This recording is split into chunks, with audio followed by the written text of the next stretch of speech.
Chapter 1912.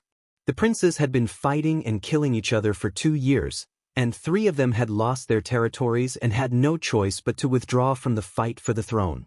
However, before the victors could digest the territories they had conquered, they were surrounded by the other princes. Those who were at a disadvantage could only form alliances and help each other.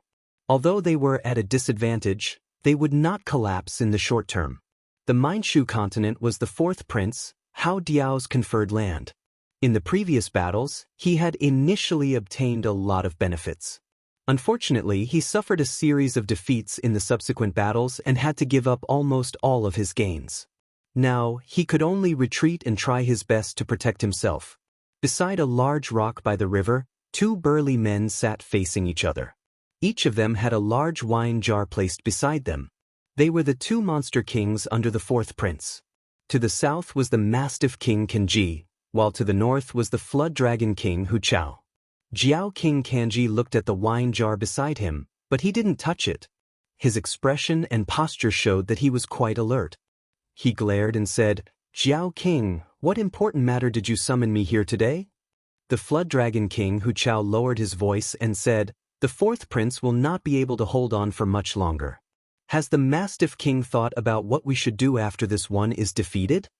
Kenji was stunned for a moment before he laughed and said, "I was wondering what it was." "So this is the reason. That's easy. If this place doesn't work, we can just move to another place. There will still be enough blood to eat. Didn't we go through the same thing before? There's no need for the Flood Dragon King to worry about this." The demon soldiers recruited by the disciples were actually a motley crew. Without the suppression of a monster king, they would not be able to be used as they wished. However, most of the monster kings did not have much foresight and only cared about what was in front of them. As long as there were benefits, they would swarm forward, but if there were difficulties, they would disperse. They did not have much loyalty to the prince they served. If they were defeated, they would just change to another prince. The Flood Dragon King Hu Chao said leisurely, "Oh? Is that really what the Mastiff King thinks? Now that you have more and more subordinates, you don't have to do this if it's just for blood." The tiny eyes of the Jiao King Kanji revealed a glimmer of light. He put away his casual expression just now and revealed a bit of seriousness. He stared at him and said, "Aren't you the same, Jiao King?" Flood Dragon King Hu Chao's expression turned serious as he said, "This is the reason why I asked Mastiff King to come here." He pointed at Hu Chao and then at himself. "You and I both have great ambitions. We are far from those fools." Although most of the fiendish demons were short-sighted, not all of them were like that. Some of the leaders were also quite intelligent and used this opportunity to secretly strengthen their subordinates. For example, the 2 of them were like this. Originally, they only had a few hundred soldiers under their command, and demon kings could easily find a bunch of them. However, after all these years of battle, they had tens of thousands of soldiers under their command. Most importantly, these were all elite soldiers, not people who were just there to make up the numbers.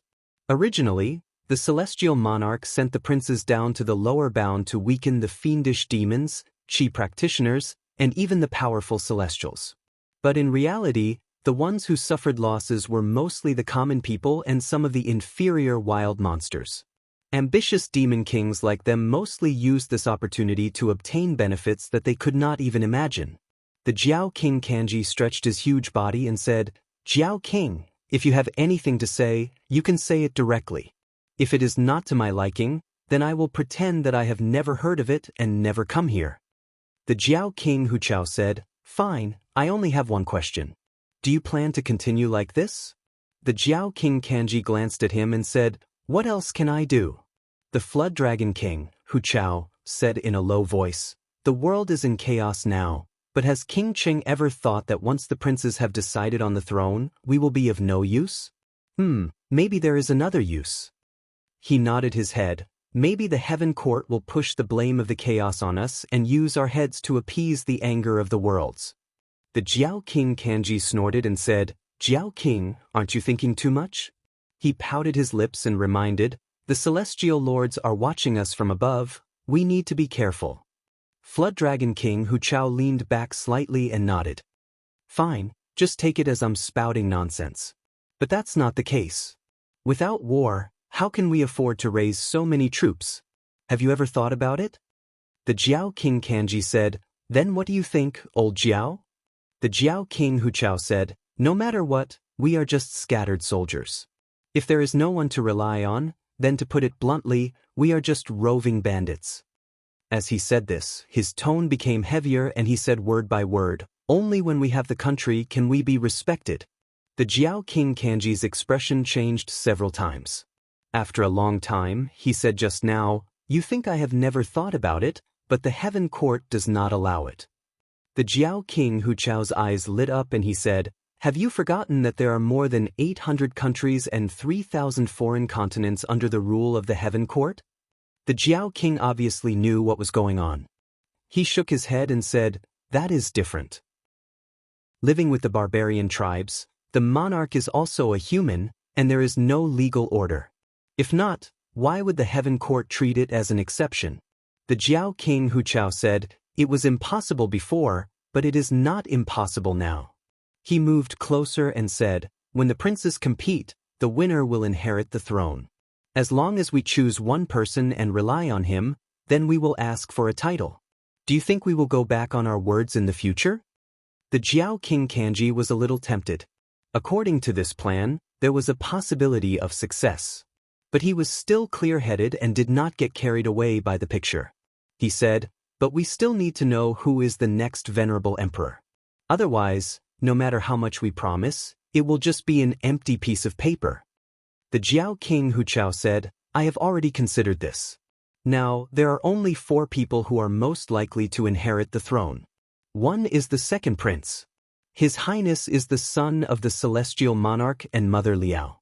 He is also supported by virtue and Tao, so he is the most likely to sit in the celestial court." The Jiao King Kanji interrupted, "If that is the case, isn't the first prince even more justifiable?" The Jiao King Huqiao smiled and said, "The first prince is indeed the most suitable candidate. But if he could inherit the throne, there would be no such thing as today." The Jiao King Kanji nodded and said, "Then how many people are there?" The Jiao King Huqiao said, "The second is the third prince. He is also not simple and should be supported by the whole Tao. As for the third, it is the 11th prince. He seems to have an expert guiding him. For example, when the 7th prince attacked the Yanlu kingdom, it was resolved without a sound. This is not simple. And the last one is the 14th prince who has not been released by the celestial palace. Although he is young, with the venerable emperor by his side, his chances are not small." For people? The Jiao King Kanji thought about it and felt a headache. He said, "We can't go and rely on all 4 of them, right?" The Jiao King Huqiao said, "The 14th prince is in the celestial court. It is difficult for us to rely on him, so we can forget about him. But the other 3 are in their fiefdoms. Among them, the 11th prince is weak and it is hard to know his background. Moreover, he does not take in demon soldiers, so there is no need to look for him. The second prince and the third prince have the support of the Grand Elder, so they are the most likely to gain power. We can go and seek refuge in one place. We can try to get the Imperial Edict and the Founding Edict. This way, no matter who wins the kingdom, the other party can go and seek refuge there. Then we can sleep peacefully." The Jiao King Kanji thought about it and said, "But what if we all choose wrongly?" The Jiao King Huqiao said in a deep voice, "That is better than not doing anything in front of us. We will not lose anything anyway. Moreover," he looked up and said, "What if we bet correctly?" The Jiao King Kanji nodded and grabbed the wine jar. He removed the mud seal and poured the wine down his throat. When he was done, he smashed the jar on the rock and shouted, "Then it is decided." At this moment, in the Yanlu kingdom, compared to the fiefs of the princes, this was one of the rare peaceful lands. Haoning's subordinates had asked him to send troops to attack when the prince's fiefs were empty, but he rejected them with the reason that the time was not right. One of the reasons was that Qingguang and the others who came from Mount Liwang advised him to wait a little longer. Another reason was that the soldiers of the kingdom could not fight against the demon soldiers yet. This was because other than brute strength, the demons more or less knew some spells. Moreover, when the numbers reached a certain level, there would definitely be a big demon to hold the line. The army formed by mortals would often be shaken by a demon wind. Although the Yenlu kingdom had the Dragon King of Overflowing Water's subordinates, most of them were from the Water tribe, so they could not fight on land. Jie Ying suggested a few times that they could send letters to all the Qi practitioners to help them. If they succeeded the throne in the future, they could grant them the right to establish their own sections. However, Haoning did not give a clear answer. He understood that the Qi practitioners were not easy to get along with. They only followed the rules of the mountain and never cared about the rules of the heaven court. If they were to be indulged today, it could lead to even worse consequences tomorrow. Perhaps, even the foundation of the heaven court would be shaken. Furthermore, he was afraid that if he were to open his mouth and the heavenly monarch knew about it, he would not be able to succeed the throne. Jie Ying also guessed some of the reasons. He thought that the only way to solve this problem was to seek help from the mountain. Thus, after careful consideration, he came to Yi Guang and the others for advice. After listening, Yi Guang smiled and said, "The 11th prince's thoughts are not unreasonable. This problem is not difficult to solve. As long as we set the rules first, those who are willing to work with us can come, and those who are unwilling to leave, we will be able to invite those who are suitable to work with us. If they do not follow the rules, the heavenly monarch will punish them in the future. Furthermore, the heavenly monarch has rewarded many Qi practitioners with high cultivation in the past. As for why the heavenly monarch is doing this, I think the 11th prince understands. If you are worried about this, then there is no need for you to do so." Jie Ying quickly conveyed the words to the 11th prince. The latter thought about it and felt that it was reasonable. He immediately cast aside all his worries and sent letters to the heavens, inviting Qi practitioners to join them. When the other princes saw this, they also wanted to follow suit. However, most of the offerings were spent on the demon soldiers. Moreover, most of the human cultivators were not willing to work with the demons. Thus, the effect of their efforts was minimal. In the second year, Haoning saw that his forces were gradually forming, so he led his people out of the border river and occupied the Shensun continent. Then, the cultivators used their supernatural powers and rode on the wind and clouds. In a night, they passed through 3 continents and 5 prefectures and entered the territory of the 7th prince. They fought a fierce battle and successfully drove him out. Thus, another prince was eliminated from the battle for the throne. Zhang Yan observed from the mountain and saw that after the battle, the emperor's aura around the 11th prince was almost similar to that of the 2nd prince and the 3rd prince. It could be said that the momentum was starting to grow. He calculated that in the next few years, the princes who did not have the support of the Grand Elder would be gradually driven out of the game. This battle would soon come to an end. Chapter 1913. In the ZK Mountain, Dao's disciples Ji Chang and Ji Xing were talking about how the 11th prince had chased away the 7th prince. The 11th prince was the first to be demoted to the lower realm. In the past, he did not recruit demon soldiers, nor did he worship any gods. He was very inconspicuous. However, the moment he rose up, he displayed such great strength. This attracted the attention of Dao, because the 11th prince was now a threat to the 2nd prince. There was now one more opponent that he had to face. Ji Chang said, "I heard that a lot of Qi practitioners have gone to the 11th prince's side. On the surface, it looks like this prince is relying on the support of the 11th prince. But there was news that there were Li Wang mountain cultivators in the Yenlu kingdom. It seems like the 11th prince has the support of the Li Wang mountain, or else he wouldn't have risen so fast." Ji Sheng's expression became vigilant as he said, "That's not to be underestimated. With the support of the Grand Elder, it was not something that could be suppressed by ordinary means." Ji Lu waved his hand and said, "There is no need to be so anxious. Right now, Quan Dao is what I need to deal with. There is only one Taishang standing behind Li Wang mountain. At most, he can hold on and not be defeated, but he can't change the overall situation." Ji Chang said, "But what if leaving Wang mountain is a perfect path?" Zhila didn't say anything at first, then slowly said, "That's a great enemy." Ji Xing said, "Shixiang, since it's hard to confirm, why don't we send some people to get rid of all the cultivators at the foot of Mount Forgetfulness? Gilles shook his head and said, that's not appropriate. If the Forgottenly Mountain really colludes with the entire path, if I make a move, it will only lead to a battle for the Dao vein. Now that the throne has not been decided, it's not appropriate to do so. If these two have not come into contact with each other, this will instead force them to join forces. Ji Sheng thought for a moment and said, both ways are not possible. Then what does senior brother mean? Ji Lu stroked his beard and pondered for a moment before saying, I shall pay a visit to the founding master and ask for a letter of advice to grant him some benefits. If he still refuses, then there is no need to say anything more. We shall find a way to get rid of him. Ji Sheng said, if Forgottenly Mountain agreed just like that, wouldn't it be too easy for them?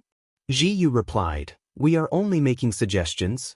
The gains and losses here will be decided by the founding master. When Ji Sheng and Ji Chang heard this, they cupped their fists and acknowledged. Ji Lu immediately went to the upper palace to report to the three Taishang of virtue and Dao. Not long after, a Taoist came out of the Purple Tower and headed towards Mount Li Wang. When he reached the door, he did not enter the mountain but waited at the door for a reply. Zhang Yan waited for his disciple to hand over the letter. He opened it and read it. He could not help but laugh. It was still the same old story, but the promise this time was a little more than the previous time. It said that no matter what he did before, as long as he was willing to turn around and attack the whole path, in terms of merit after that, if he contributed a lot, he might be allowed to enter the whole path and enjoy the heavenly court together. With a wave of his sleeve, the letter dispersed like light. What was said here was just empty words. What was considered a great merit and what was considered a small merit, it was still up to the people of virtue and Tao to decide. If he really listened to these words and fell out with the whole path, when the whole path was defeated, the two Taishang might be fine, but he would definitely be pushed out of this world. He changed his mind and immediately wrote a letter. The words in it were nothing more than people of different paths cannot work together. He then ordered someone to send it down the mountain. After the messenger received the letter, he bowed towards the peak of the mountain and returned to the Purple Tower Mountain. Zhang Yan already knew that the 11th prince had shocked the world with a single feat, and there was even the appearance of Mount Li Wang in his country. This would definitely attract the attention of the Tao of virtue and Tao. However, this prince would eventually walk to the front stage. It would be good to not make a move at this moment and wait for others to decide the winner. However, the winner did not only depend on one's capability, but also one's heart and spirit. As long as the winner did not fall and continued to receive support, he would become stronger and stronger. When the general trend was formed, it would be like the sky had turned upside down. It would be unstoppable. Therefore, he had to stand out and fight for it. After the Tao of virtue and Tao received his reply, they would definitely make a move on Yen Lu country. Only by enduring this would there be a future to speak of. However, long before the 11th prince made his move, he had already made another arrangement and also prepared a way to deal with it. In the Purple Tower Mountain, Ji Lu returned to the palace and waited there patiently. After a long time, a clear voice was heard. Ji Yu opened his eyes and said, "It's the imperial order from the ancestral master." The three of them stood up and bowed towards the east. After a while, a boy came with a green jade rui in his hand and said loudly, "The imperial order from the ancestral master, Mount Li Wang, will not listen to my words. As for how to act, it is up to you." Ji Lu bowed and said, "As you wish." At this moment, another clear voice was heard. The boy kept the rui, and with a magic cloud under his feet, he had already turned around and left. Ji Lu straightened up, shook his head and sighed. Since Mount Li Wang is not willing to turn back, then it is a stumbling block for my Tao of virtue and Tao. I can only move it away. He said to Ji Chang and Ji Xing, "Mount Li Wang's Grand Supreme will be dealt with by the three ancestral masters. We only need to take down his disciples. How many true immortals of Mount Li Wang are with the 11th prince? Have you two found out?" Ji Xing said, "Just now, I have already asked. On the surface, the 11th prince has 3 true immortals protecting him. Their Taoist names are Qingguang, Yiguang, and Xiuguang." 3 people? Ji Lu stroked his beard in thought. If it was Quan Dao, he could roughly estimate their cultivation from their Taoist names. However, he was not familiar with Mount Li Wang, so it was difficult for him to understand the importance of these three people. He calculated with his spell and instantly found a trace of connection. He immediately knew that Chengguang was the one who wiped out the demons under the second prince. But knowing this was not very useful because in their eyes, the demons were really too weak. As long as a cultivator had a little bit of cultivation, they could easily do what they did that day, so it was hard to make a judgment with just this. He said, if that is the case, this person might be below me, or he might be on par with me. Ji Chang said, let's be lenient and deal with him carefully.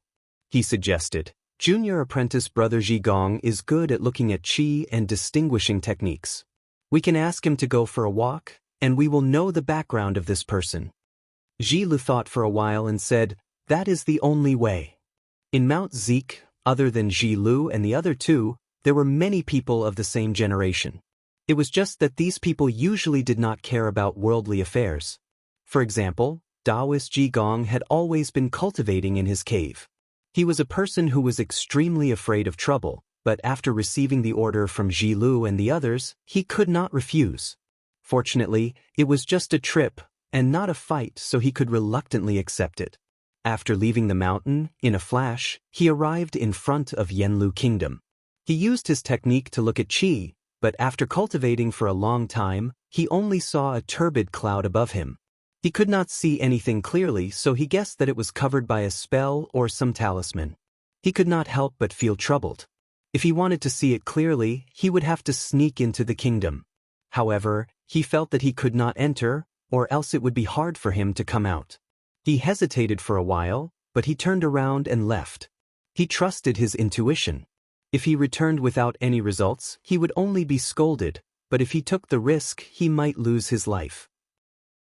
He prided himself on the fact that it was not easy to cultivate, so he would not do something so dangerous. Not long after he left, Yi Guang, Chengguang, and Xiuguang appeared in the sky above Yanlu Kingdom. Xiuguang said, "Senior apprentice brother, why did you not ask me to stop him?" Yi Guang said, "This person has not entered the 11th prince's kingdom, so it is not reasonable to kill him. He did not see anything, so let him be." Chengguang said coldly, "Senior apprentice brother, since the two sides are enemies, then there is no need to care. If we can kill one, then we will have less trouble in the future." Yi Guang smiled and said, "Junior apprentice brother, since it is a battle between two Taoist lineages, then it is not a temporary victory, but a long-term consideration. This person is insignificant in Zik Mountain. If I were to attack him, I would be forcing him to make things difficult for me, and Quan Dao would only take advantage of me." Chengguang said, "What if he really comes to fight?" Yi Guang said, "Then I will naturally fight back with all my strength. It is not my style to sit and wait for death. However, the founding master has his own arrangements. I believe that Quan Dao will not have time to find trouble with me." Great Zhou Shishang said. Suddenly, Dandy Guang felt something, and after some calculations he walked out of the cultivation area and went to where Ying Kuang was. When the servant at the door saw him, he did not stop him and allowed him to enter. Ying Kuang was studying the heavenly talisman, and when he saw him, he kept the talisman and said, "Taoist Dandy Guang, is there anything?" Dandy Guang said directly, "There is a matter that requires the left imperial censor's help." Ying Kuang knew that since he wanted the Grand Elder to support him, he had to listen to the Grand Elder's instructions in certain aspects. This was unavoidable, and he did not think that he would be completely independent, so he said, "Please speak." Dandy Guang said, "Ask the left imperial censor to send people to attack second Prince Haoji." Ying Kuang did not ask for the reason, but said in a deep voice, "Taoist priest should know that if I do this, I will be going against the Tao behind him." Dandy Guang said, "If the Grand Elder's subordinates come, I will personally deal with them, and I will not make things difficult for the left imperial censor." Ying Kuang asked again, "But what if the Grand Elder comes personally?" After all, he was once the left imperial censor, so he knew that before the truth of the fight for the throne came to light, the Grand Elder would definitely not show up. At most, he would send his disciples down the mountain to protect and assist him. This was because if the fight for the throne was decided by the Grand Elder, then the Dao vein would be completely above the celestial court. Due to certain reasons, the Grand Elders would not take the initiative to cross this boundary. However, he was not a prince. After betraying the celestial court, he was just a traitor. If the Grand Elder took him down, the celestial court would only be happy to see that happen. Dandy Guang replied solemnly, "If the Grand Elder takes action, the implications are too great. It is hard for I to promise. However, if this really happens, you can place the heavenly talisman in my forgotten mountain. When the time is right, I will send it to your disciple, and he will inherit the talisman to carry on your unfinished work." In Kuang understood that if he wanted to kill the gods and overthrow the celestial court, he would definitely go against the Tao of virtue. Therefore, after rebelling against the celestial court, he did not care about his life anymore. What he needed to do now was to pave the way for his disciple. Dandy Guang's words were a promise to him that he would continue to support his disciple. Since this was the case, he had nothing to worry about.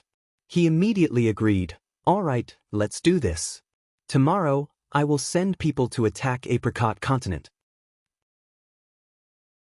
Chapter 1914. Although Ying Kuang had agreed to attack the second prince's fief, he would not do so directly. Instead, he sent some people to the fief and tried to convince some of the second prince's loyal Qi practitioners to be his spies. When the second prince had first arrived at his fief, he had tried to hunt down all the cultivators in his fief. Those who were willing to obey him were all under his command. Those who were unwilling, he used the golden seal that the Heavenly Mother had bestowed upon them to break into their sect and slaughter them all. Most of these cultivators had been forced to sign the contract and could only listen to the second prince's orders. However, the second prince treated them like slaves, scolding and punishing them at every turn. It was only because of the contract that they could not resist unless they wanted their lives. Thus, although they were obedient on the surface, they hated the second prince to the core. Now that Ying Kuang had come, he said that he could help them solve this problem. Those contracts were made by the Tao of virtue. If they simply dissolved them, they would definitely be found out. However, he had the heavenly talisman. As long as he wrote the name of the person who had made the oath on it, the heavenly talisman would be able to withstand the power of the oath. When the cultivators heard this, they were very excited. If they could really get rid of the contract, they would be able to go anywhere in the world. Thus, most of them expressed that they were willing to be spies. However, there were still some who were wary of the Tao of virtue and did not dare to betray him. Fortunately, Ying Kuang did not ask for too much. He stated that if they were unwilling, they only needed to swear not to divulge this matter and he would not make things difficult for them. After deciding on the plan to expel the 11th prince from Zeke Mountain, a letter was sent to the Apricot Continent. The Taoist in charge of supporting the second prince was called Chang He. After receiving the letter, he immediately went to look for the second prince, Hao Kuang. He also stated the intentions of the sect. Hao Kuang was puzzled by this action and asked, "Attack the 11th prince first? Why is that?" He had never taken this 11th prince seriously. Even when the 7th prince's fief had been expelled, he did not feel that this 11th prince posed any threat. His target had always been the 3rd prince, who also had the support of the Grand Supreme. Even if he did not consider this, the Yenlu nation was too far away. Even if he rode on the clouds, a round trip would be enough for his brothers to attack his fief. There was no threat, and there was no benefit in attacking. Then why did he do it? Chang has said solemnly, "Your Highness, the sect has already confirmed that the 11th Highness has most likely gotten help from the Forgotten Li Mountain." Hao Jin was surprised at first, then he suddenly understood. He laughed and said, "I was wondering why he suddenly became so powerful. So this is the reason." He showed a look of disdain. "I was thinking that since he was able to expel 7th brother, he must have some ability. It turns out that he relied on external help." Chang He couldn't help but be stunned. He didn't know where this person's arrogance came from. Wasn't it all because of their virtue that he was able to sit here today?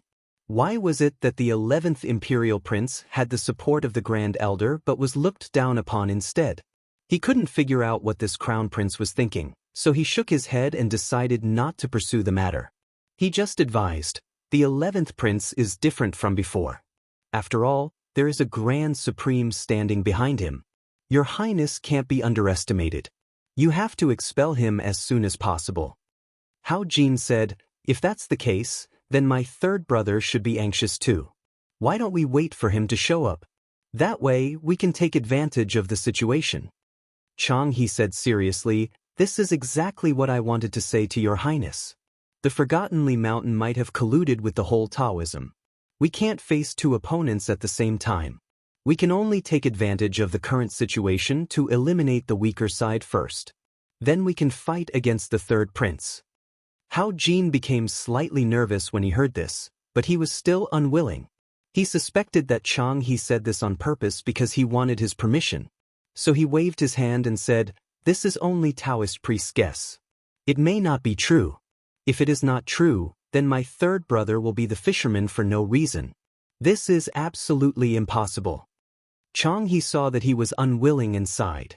He could only give up and said, this matter was decided by Uncle Jiyu. I can't disobey. If your Highness thinks it is inappropriate, you can go to the Zeke Mountain and talk about it. Hao Jin's expression changed slightly. After what happened last time, he knew that he couldn't leave the Tao of morality. He said reluctantly, so it was decided by the 3 Taoist priests. How can I oppose it? Chang He, Taoist priest, please go ahead. Chang He shook his head in his heart. He wanted to speak nicely, but this person could only force him. There was no way to reason with him. If he knew this would happen, he wouldn't have wasted so much time talking. He bowed and said, I will go with Uncle Ji Quan. If everything goes smoothly, we can return in one night. However, after we leave, your Highness must not rashly go to battle. Just guard your fief well and stay in the forbidden formation. Hao Jin said, as Taoist priest said. After Chang He came out from Hao Jin's place, he immediately went to a temple. He bowed to the Taoist sitting there and said, Uncle Ji Quan, I have agreed with the 11th prince. Taoist Ji Quan said, good. Go and call your fellow disciples over. We will depart now. Chang He obeyed and left. Not long after, a total of 5 Taoists arrived. Ji Quan looked at them. These people were either his disciples or his juniors. However, they had cultivated for about the same amount of time as him. Disregarding seniority, their cultivation level was similar to his. He said, Your Highness, we can't afford to make any mistakes here. Are you all ready? One of the Taoists said, Uncle Ji Quan, the forbidden formation has been set up. Even if all the Taoists attacked, it would be able to hold them off for 2 to 4 hours. We can still make it back in time. Ji Quan made a sound of acknowledgement. Since the arrangements had been made, there was no need to delay any further. Just as he was about to get up, an attendant rushed in from outside. He raised his eyebrows and asked, What's the matter? The servant quickly bowed and said, Reporting to the Taoist priests. The demon soldiers in the south camp are in chaos. The third prince has invited a Taoist priest to suppress them. Ji Quan snorted and said, They are still beasts. These demon soldiers had never been restrained and would cause trouble every now and then. The second prince had no choice but to rely on them every time to suppress them. He used a spell and observed the situation. Indeed, in a large camp in the south, the demon soldiers were fighting each other. It was no different from before. The demon soldiers that were sent to keep an eye on the demon soldiers were nowhere to be seen. It was obvious what had happened to them. He immediately pointed at 2 disciples with decent cultivation levels and said, Go and suppress the chaos. Come back quickly. The 2 disciples bowed and left with the order. Ji Quan originally thought that this was a small matter. Moreover, it was not the first time that these 2 disciples had done this. He believed that it would not take long for them to settle this. However, after a long time, the commotion did not die down. Instead, it became louder and louder. He looked again and realized that he could not see through it. It was obvious that someone was hiding it. Not good. He immediately reacted, and with a thought, he was already in the sky above. He found that all the demon soldiers here were gone, and only the 2 disciples he sent earlier were still here. However, at this moment, their fontanelle was suppressed by talismans, and they could not move. His face darkened. He descended and waved his sleeves to get rid of the talismans. He said, "What happened?" The two disciples couldn't tell what was going on.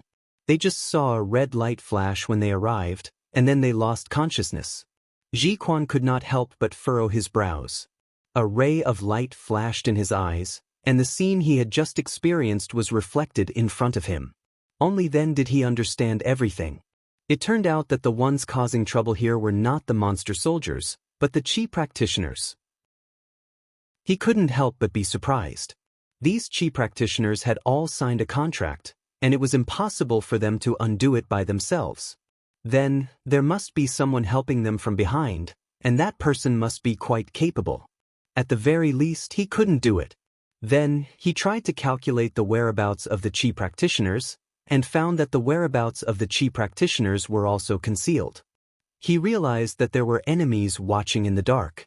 He became alert and returned to the temple. He immediately reported this matter to the higher-ups and requested for more manpower. However, Zeke Mountain rejected the request and asked him to handle the aftermath himself. This was because the Virtue Sect and the Quan Dao Sect were wary of each other, so the number of disciples they sent to the lower domain was roughly the same. If one side suddenly sent more manpower, the other side would also send more disciples to prevent themselves from being suppressed by the other side. However, if more disciples were to come, the Quan Dao Sect would easily misunderstand the situation. If it was not good, the two sects would fight each other prematurely. Ji Quan felt helpless when he received the reply from the mountain gate. He could not ignore the third prince's fief. After all, it was more important. Thus, he could only put aside his original plan to deal with the 11th prince. In the following days, under Ing Kuang's control, many demon soldier camps in Qingtai continent were in chaos. This made Ji Quan even more afraid to leave without permission. The second prince, Hao Kuei, did not want Ji Quan to attack the Yanlu kingdom. Now that he had this excuse, he became even more passive and did nothing for half a year. As for the 11th prince, he took this opportunity to attack again. He destroyed another prince's fief, and the third prince did the same. At this point, 8 princes had been expelled from the fight for the throne. Now, only the first prince, Hao Qi, second prince, Hao Kuei, third prince, Hao Chang, and the 11th prince, Hao Ning, were still in the game. The first prince's identity was special. If he could sit on the throne, there would not be so many problems. Thus, if there were no accidents, one of Hao Kuei, Hao Chang, and Hao Ning would be able to ascend to the throne in the future. Each of these 3 had a Taishang Dao ancestor behind them. However, due to certain reasons, although the 3 sects could intervene, they could not do everything for them. Thus, the princes still had to rely on their own strength to decide the outcome. At this time, Zhang Yan received a letter from Quan Dao. It was an invitation from the 2 Taishang Daoists. He understood that the discussion was fake. They wanted to continue the topic they had not finished before, and they also wanted to discuss how to deal with the Dao. He summoned the disciples and said, "I have been invited by the 2 Daoists, Quan Dao, to discuss the Dao. All of you, guard the mountain gate." After giving his instructions, he waved his sleeves and left the forgotten mountain, heading towards the agreed place. Chapter 1915. Zhang Yan left Mount Liwang. With a change of heart, he arrived at an indescribable place. There was a cloud platform golden residence here, and it was the place where Quan Dao decided to discuss Dao this time. The reason why they didn't meet in Quan Dao's mountain gate was probably because they didn't want the Dao to find out that they were related to each other. However, this matter couldn't be hidden for long. Therefore, he thought that the deeper reason here was that Quan Dao and Da Dao had never treated him as one of their own. It was only to deal with Da Dao that they had to include him in their group. When the common target was eliminated, they definitely wouldn't be as polite to him as before. He didn't care about such small details. After Da Dao and Zhu Dao were expelled, he would also deal with them. As long as both of them had the same goal before that, it wouldn't be a problem. At this moment, the palace door opened. He waved his sleeves and entered the inner room. The 2 Daoists were sitting in the room. When they saw him, they stood up and greeted, "Greetings, Daoist friend." Zhang Yan looked over. The one sitting on the right was the Daoist who came to visit Mount Liwang previously, while the other was sitting on the left. It seemed like both of them were equally matched.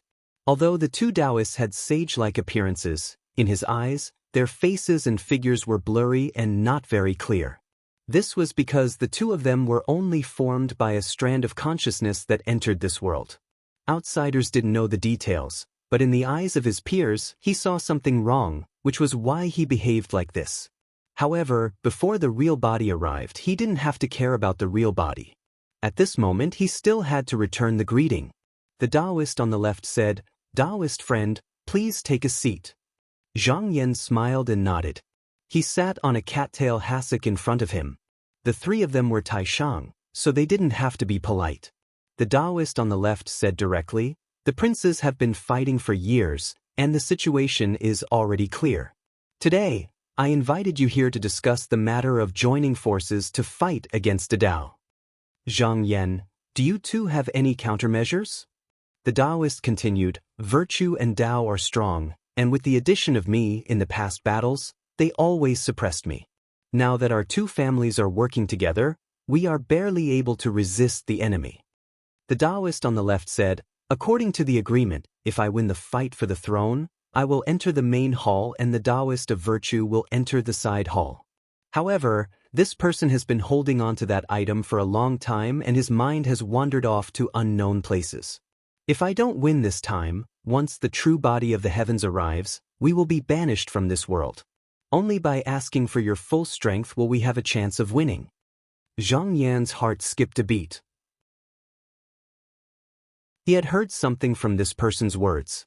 It seemed that as long as this person had that thing in his hand, it was extremely likely that he would be able to use it to attract the attention of his main body.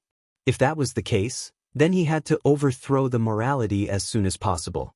However, because the two families had already made an agreement, even if virtue was defeated this time, he would only step down from the position of the righteous faction and be transferred to the side hall. He would not be banished from the heavens. The fight for the position of the true body would obviously continue. This was not what he wanted. Hence, once he defeated this person, he had to think of a way to get rid of him no matter what. Only then could he turn around and deal with Quan Dao. He said, "I will naturally do my best to help." The Taoist on the left said, "After the Tao of virtue is banished, as long as you respect my name, Quan Dao, you will be on the same level as me in the main hall of the heavenly court." Zhang Yan nodded slightly. He had already understood what these two people meant. Even if Quan Daozhen managed to become the righteous faction after this battle, the Tao would still try to fight for his position after he retired. In that case, it would be quite difficult for the two of them to defend the righteous faction. Only with him would they be able to defend the righteous faction. However, this did not mean that there was no need to fight for the succession of the 11th prince and the 3rd prince. This was because it might involve the right to control that thing. Regardless of whether it was Quan Dao or the Tao of virtue, there might be an agreement between the lineages. However, it was different for him. He had never had any dealings with this person. In fact, he even tried his best to avoid meeting him. Hence, if he could not obtain this thing, it would be useless even if he was placed on the main hall. Hence, he would definitely not give up on this place. However, no one mentioned who should obtain the position of the emperor this time. This was because there was no need to make a decision now. They could discuss it after virtue was overthrown. Furthermore, if virtue was not eliminated, there was no point in discussing this for the time being. Instead, it would ruin the harmony between them.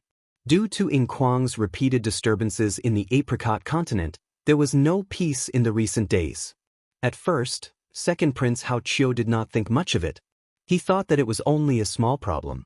However, he gradually felt that something was wrong. This was actually a big problem. This caused him to be trapped in his own fief. He could not boldly attack others.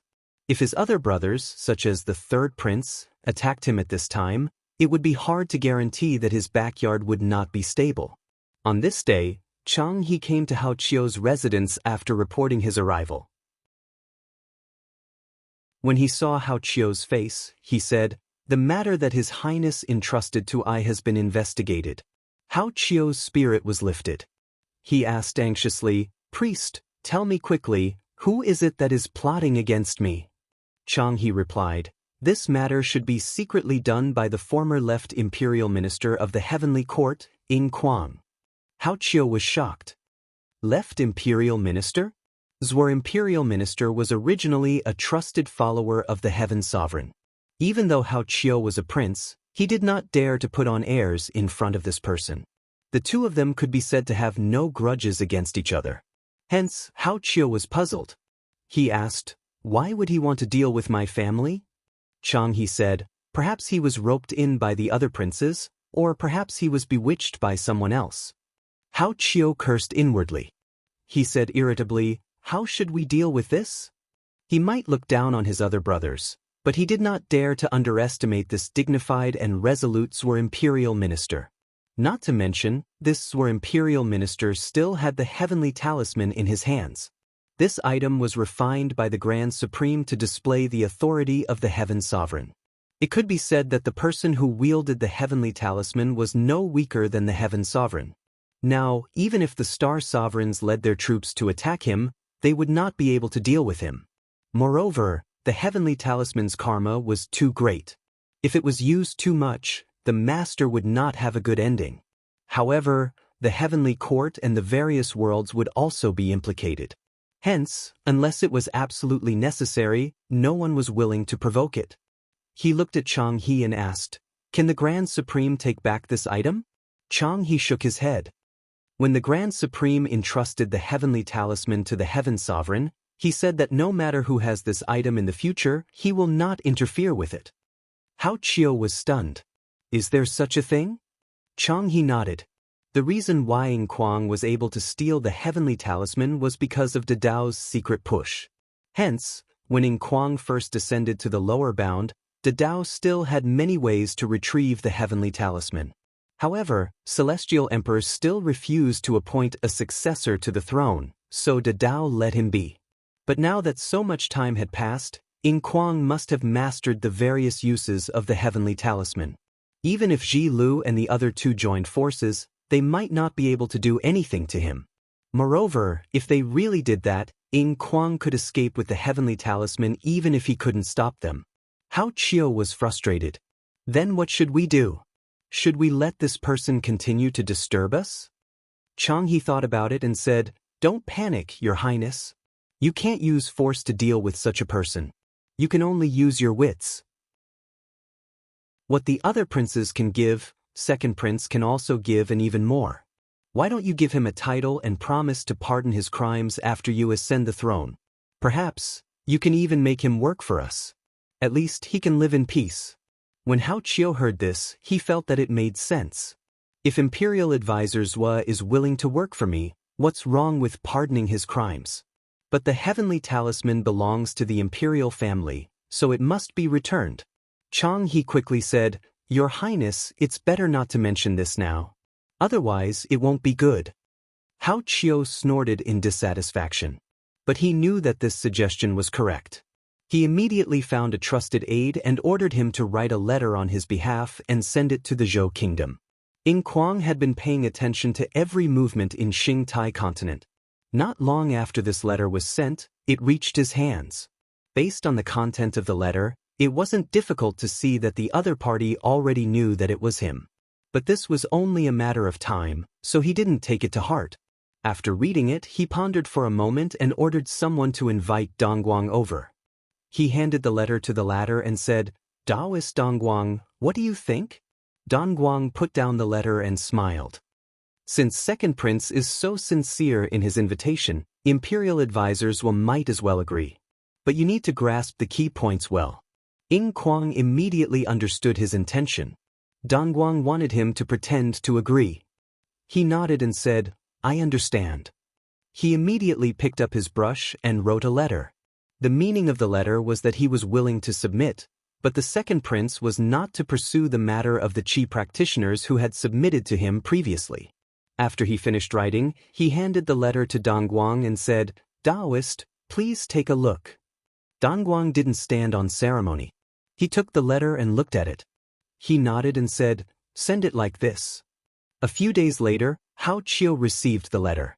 Seeing that Ying Kuang was willing to submit, he couldn't help but be overjoyed. He was very clear about the power of the heavenly talisman. With such a person helping him, his chances of winning the throne would be higher.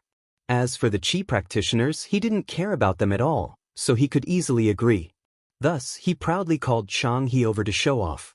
Chang He reminded him, "Your Highness, this person is not easy to control. You must be careful."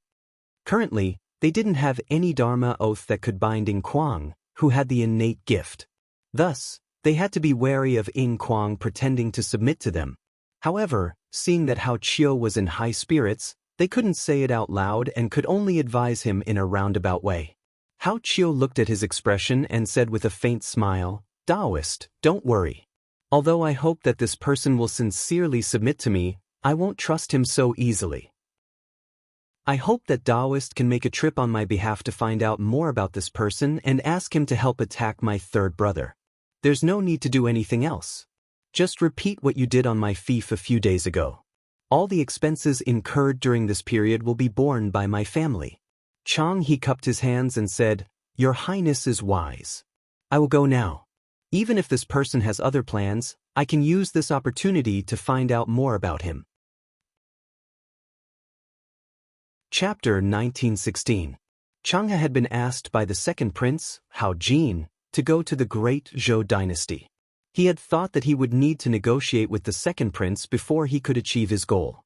However, he did not expect that he would be able to meet Ying Kuang so easily. After some discussion, he tried to ask Ying Kuang to submit to the second prince. Ying Kuang said, "Taoist priest should know that I have a good relationship with your side. The second prince is indeed a candidate for the throne. What I did earlier was a request from someone else. Since Taoist priest has come to persuade me, I have no choice but to submit."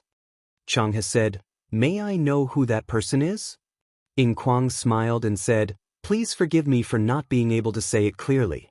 Chang He saw that he was unwilling to say it, so he did not force him and said, "Since the left imperial advisor is willing to submit to your Highness, then I have a task that your Highness personally instructed me to do." Ying Kuang said, "Taoist priest, please speak." Chang He said, "Left imperial advisor, use the same method that you used on your Highness land on the 11th prince." He had thought that Ying Kuang would try to shirk the responsibility or ask for more benefits, but to his surprise, Ying Kuang agreed immediately and said, "Although I am willing to serve the second prince, I have not made any contributions yet. Since you want me to attack the 11th prince, I will use this as a stepping stone." Chang He looked satisfied when he heard this, but he did not really believe it. He found an excuse to stay, but in fact, he was watching Ying Kuang's every move. It was not important whether Ying Kuang would follow his instructions or not. The key was to make sure that Ying Kuang could not cause trouble for the second prince. Ying Kuang did not care. If he really wanted to do something with the heavenly talisman in his hand, a disciple of virtue would not be able to stop him. In the blink of an eye, half a month passed. Chang He saw that Ying Kuang did not move, so he reminded him, "Left imperial advisor, have you forgotten your promise?" Ying Kuang said calmly, "Taoist priest, please do not be impatient. The 11th prince is different from the second prince. He does not have any demon soldiers under him, and he is guarded by the overflowing water dragon clan. The rules are strict, and it is not easy to find a loophole. It has only been a few days, what can we see? Please wait patiently for a period of time." Chang He didn't believe his words, but the truth was as he said. He couldn't find any flaws in his words at the moment. However, his questioning this time was not really about this matter, but to observe the other person's attitude. If he still didn't get any results after a few times, it would mean that he was faking his allegiance, and there was no need to waste time here. After Zhang Yan and the two grand elders of Quan Dao came up with a plan to attack together, they returned to Li Wang Mountain and arranged for many disciples to go down to the lower bound. All of them went to the 11th prince. At the same time, Quan Dao also sent his disciples into the formation. The Dao had been watching Quan Dao the entire time. When he saw Quan Dao's actions, he immediately became alert. This was because it was time for the three families to fight for victory. In order not to be passive, he had also sent many of his disciples to the second prince's location. In the kingdom of Law, the 11th prince saw that many Taoist cultivators from Mount Li Wang had arrived and was very happy. Yi Guang suggested. Second Prince's fief has been repeatedly disturbed by Ying Kuang previously and is now at its weakest. His defense is also lax. Why don't you attack now and seize the opportunity to take down a city? Haoning thought for a while and asked, since I am working together with the third brother, should I inform him? Yi Guang said, although I am working with Quan Dao, the third prince and your brother are not. Does the third prince understand? Haoning thought for a while and nodded. I understand Daoist's intention. Yi Guang said, since I understand, there is no harm in informing him. However, the third prince may not come on time. Haoning said, I understand. That night, he gathered all his trusted aides, including Jiaying, to discuss the attack on Qingtai continent. The Qingtai continent was roughly divided into 6 counties. 4 of the counties were fertile lands where the celestials from the lower realm gathered. The other 2 counties were relatively barren and sparsely populated. Among them, the Hoyuan County was filled with mountains and forests. There were many birds and beasts here, making it easy for them to gather food. Thus, the second prince had placed most of the demon soldiers he had recruited here. He had also set up 4 camps along the border of the county. Most of Ying Kuang's previous attacks had been in these camps. Haoning, Jiaying, and the rest discussed and decided to attack this place first. The demon soldiers were unruly, and since the Qi practitioners were all recruited by Ying Kuang, they would not fail in a night attack. Moreover, once they occupied this place, it would not be easy for the second prince to gather the demon soldiers again. After the discussion, in order to end the battle quickly and avoid the second prince's detection, the Yen Lu kingdom prepared for half a day. They gathered 50,000 soldiers and more than 100 Qi practitioners. Led by Haoning himself, they rode on the wind and clouds and crossed several boundaries in one night to attack Hoyuan County. As expected, the demon soldiers were not prepared for the sudden attack and were immediately defeated. After taking down one of the camps, they continued to attack the other boundaries. In just one night, they had taken down 4 camps. When the second prince heard the news, he thought of sending reinforcements. However, Haoning had sent many Qi practitioners to block the way, so they could not go over. When the next day came, they saw that the battle was over and that there was no point in continuing to fight, so they retreated. When the second prince heard about this, he was furious. At the same time, he was a little flustered. The few people who failed to save the demon soldiers were all killed by the magical treasure given by the Heavenly Mother. At the same time, he asked someone to invite Ji Quan over to discuss the matter. Ji Quan was already aware of this and said calmly, Your Highness, please do not be angry. Let me try. Hao Quan calmed down and said, Thank you, Daoist. Ji Quan made up his mind. With this thought, the clouds in the sky changed color and formed a storm that pressed down on Hoyuan County. At this moment, Hao Kuei was standing in the original campsite. He had set up a temporary imperial residence on a small hill. Looking at the thick dark clouds coming from afar, he took a deep breath and ordered his subordinates, quickly invite Taoist here. Daoist Yi Guang arrived not long after. Seeing the change in the sky, he smiled and said, This is just a small Daoist. He blew gently and a gust of clear air shot up into the sky. The clouds dispersed and the rain stopped. The sky was clear again. Hao Quan relaxed and cupped his hands. Daoist Yi Guang, thank you. Daoist Yi Guang smiled and said, No need to thank me. This is a fight for the throne, not a fight for my Daoist skills. The 11th prince, with you here, the other side will not dare to use any powerful skills. At most, they will use some small Daoist skills to move mountains and rivers. If they come again, I will deal with them. However, if the prince is defeated, I will not be able to save you. Hao Quan nodded and said, Daoist Yi Guang only needs to block those skills. I will deal with the rest. Ji Quan realized that his Daoist skills were broken. He calculated and said coldly, There are people from Mount Li Wang. Hao Quan asked nervously, Can Daoist Yi Guang win? Ji Quan shook his head and said, This is not the key. You two are fighting for the throne. Even if I have Daoist skills, I will not be able to use them too much. He is hiding in the camp and I will not be able to hurt him. Hao Quan said, Then what should we do? In fact, he had many capable men under him. He should not have to ask Dao for advice. However, most of these men were sent by Heavenly Mother Quan, and they also had the responsibility of supervising him. Every time he did something wrong, these men would report back and Heavenly Mother Quan would send a letter to reprimand him. As time went by, he became more and more dissatisfied with these men. Even if there were difficulties, he would not ask them. Instead, he would discuss with Dao more often because these Taoists never cared about what he did. This situation was something that Dao was happy to see. Ji Quan smiled and said, "If the 11th prince is hiding in Yanlu Kingdom, we will not be able to do anything to him.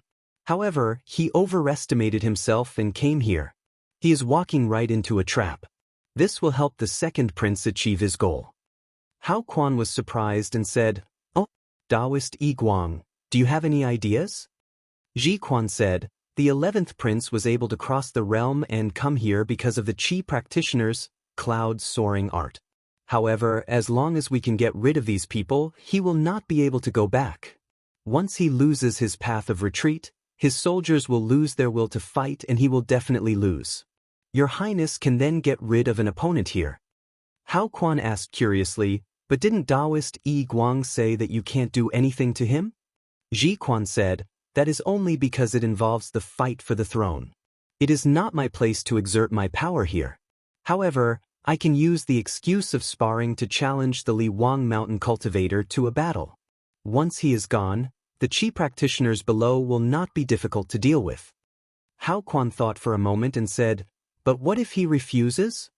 Ji Quan laughed and stroked his beard. "I have my ways, Your Highness need not ask any more." This time, he planned to tempt him with benefits.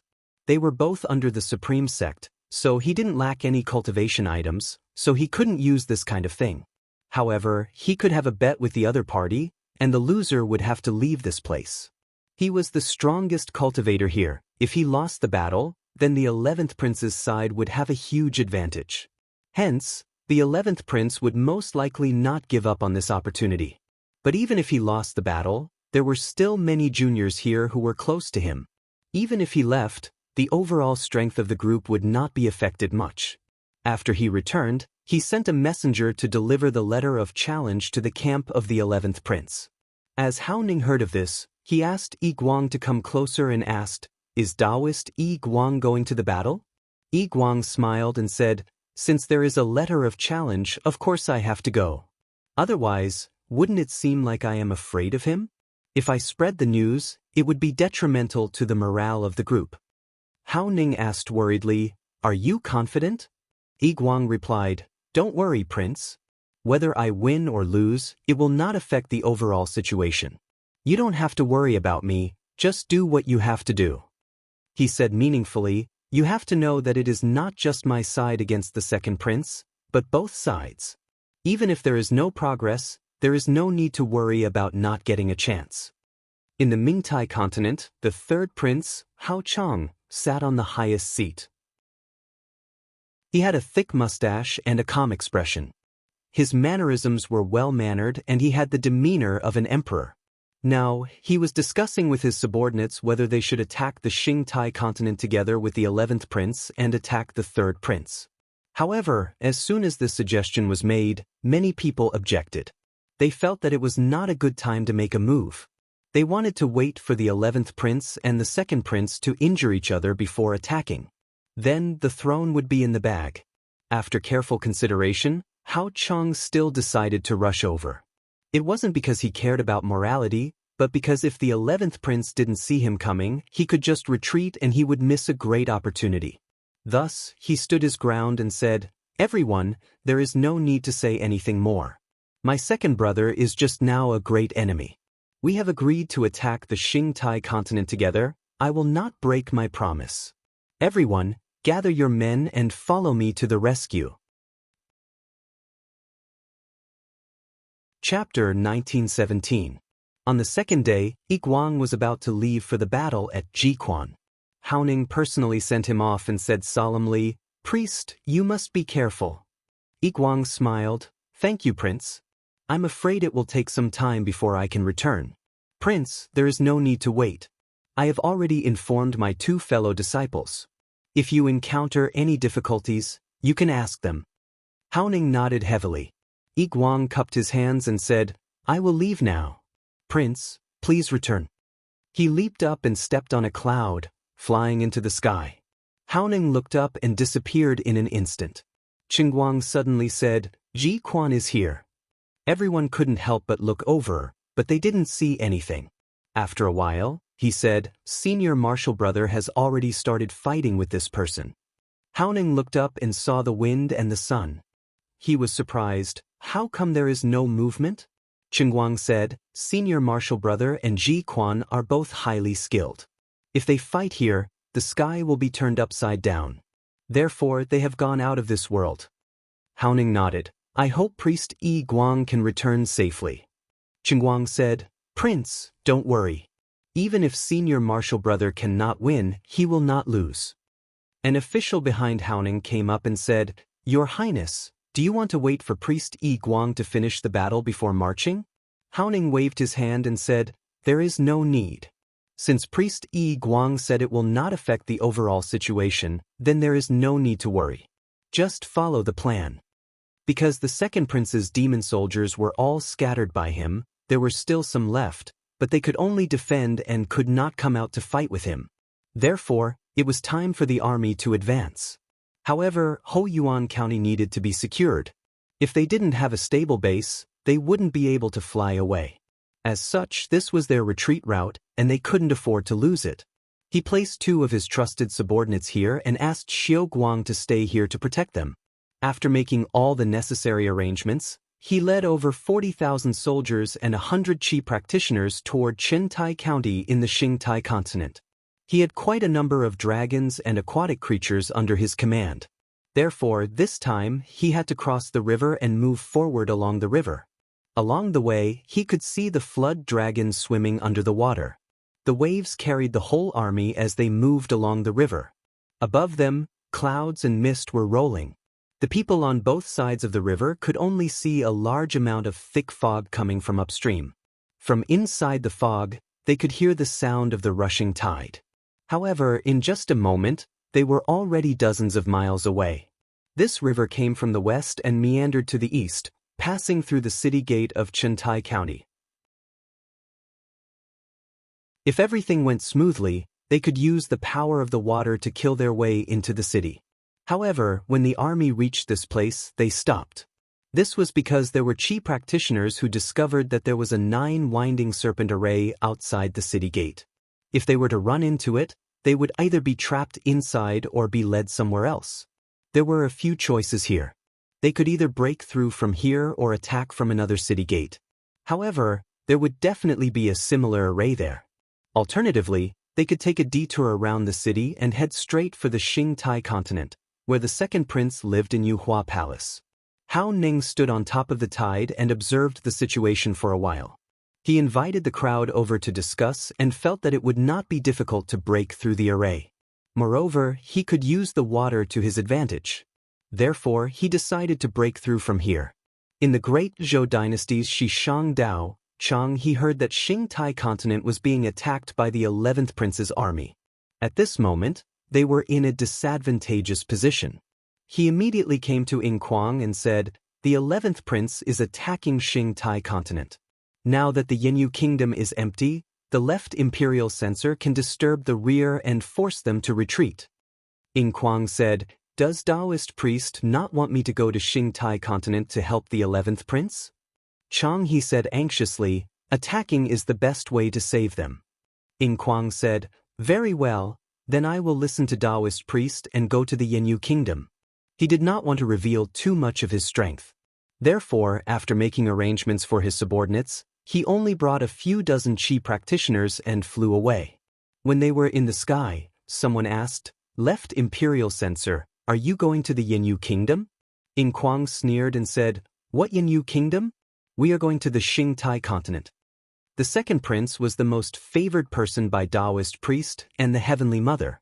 He was most likely to inherit the Heavenly Monarch's throne.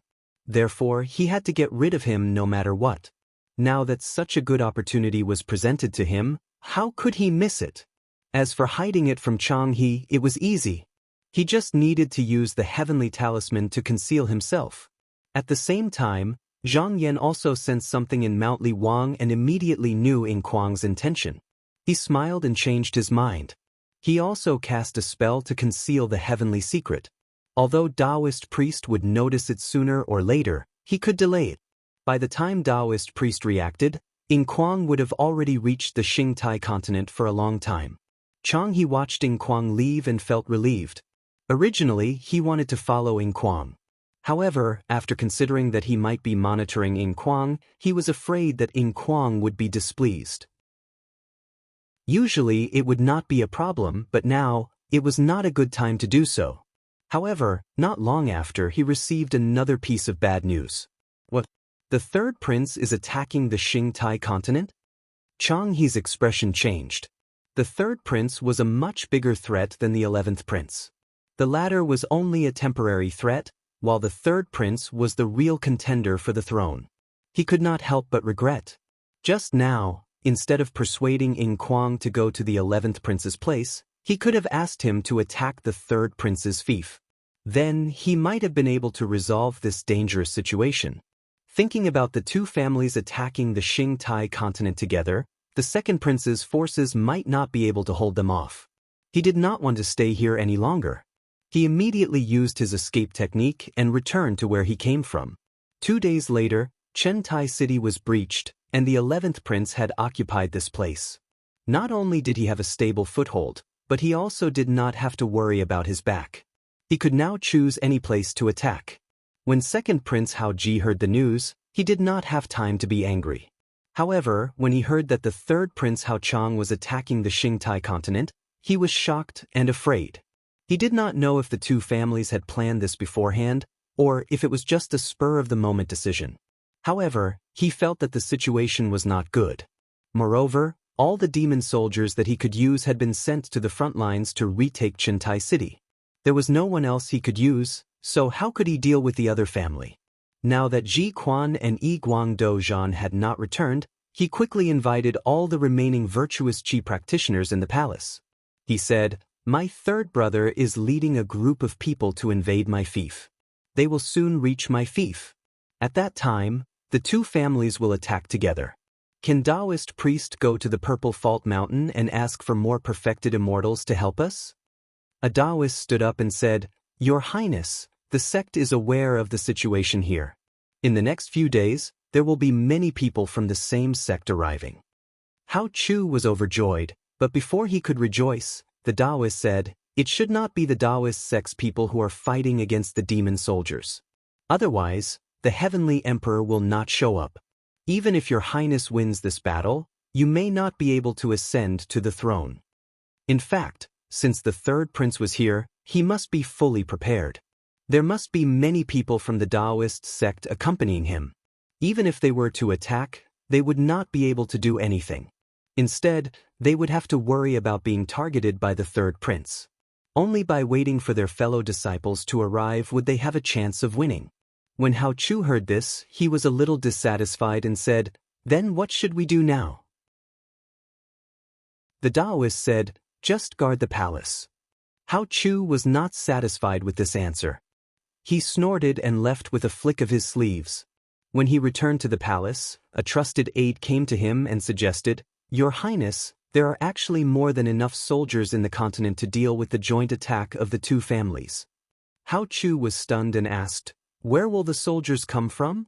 The trusted aide said, "Your Highness, have you forgotten that there are still many people in the continent? When the Heavenly Mother told the Emperor to assign Your Highness to this continent, she had this intention in mind. Your Highness is already in an invincible position." Hao Chu thought for a moment and immediately understood. His people were actually the true gods in the fief. Although they did not occupy the position of true god, in order to protect themselves, they had a large number of private soldiers. There were even demon soldiers that had been trained for a long time. If they were to be gathered now, they would be able to form an army in an instant. Then, it would be much easier to defend against the joint attack of the two families. However, he was a little hesitant. Although he did not have a clear understanding of the general situation, he was very familiar with the matters of his own people. The reason why he was able to secure his position was because of the worship from the true gods. However, at the same time, he had to protect this generation. Not only did he fail to do so, but he also wanted to expropriate their private property. This generation would definitely be against it and might even complain to the Heavenly Mother. This would not be beneficial to his future rule of this continent. The trusted aide understood this logic and said in a low voice, "Your Highness, let's deal with the current crisis first. You can promise them that you will compensate them later." Hao Chu was annoyed and said, "But where do I get the money to compensate them?"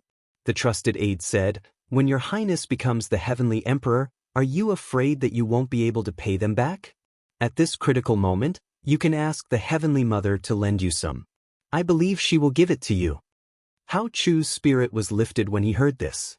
Indeed, if he could defeat the two families, he would almost be the next Heavenly Emperor. Why should he care about such a small profit? After coming up with a countermeasure, he immediately acted accordingly. As he promised that he would repay all the debts he owed after the war, the true gods did not have any dissatisfaction. Even if the second prince did not repay them by then, they could ask the Heavenly Mother for it. Therefore, another army quickly gathered under the palace. He immediately ordered his men to split into two groups. One group was responsible for defending against the third prince, Hao Chang, while the other group was responsible for defending against Hao Nung's aggressive attacks. At this moment, the trusted aide suggested again, "This battle is in your Highness's territory.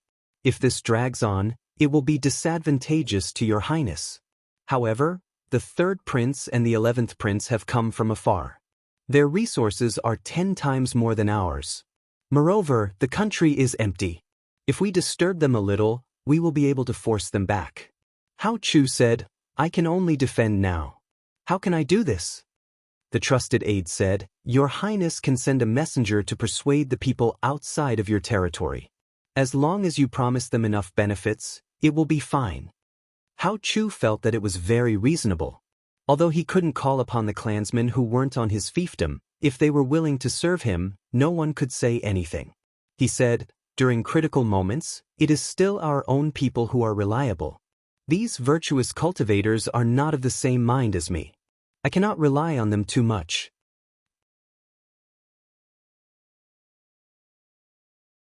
Chapter 1918.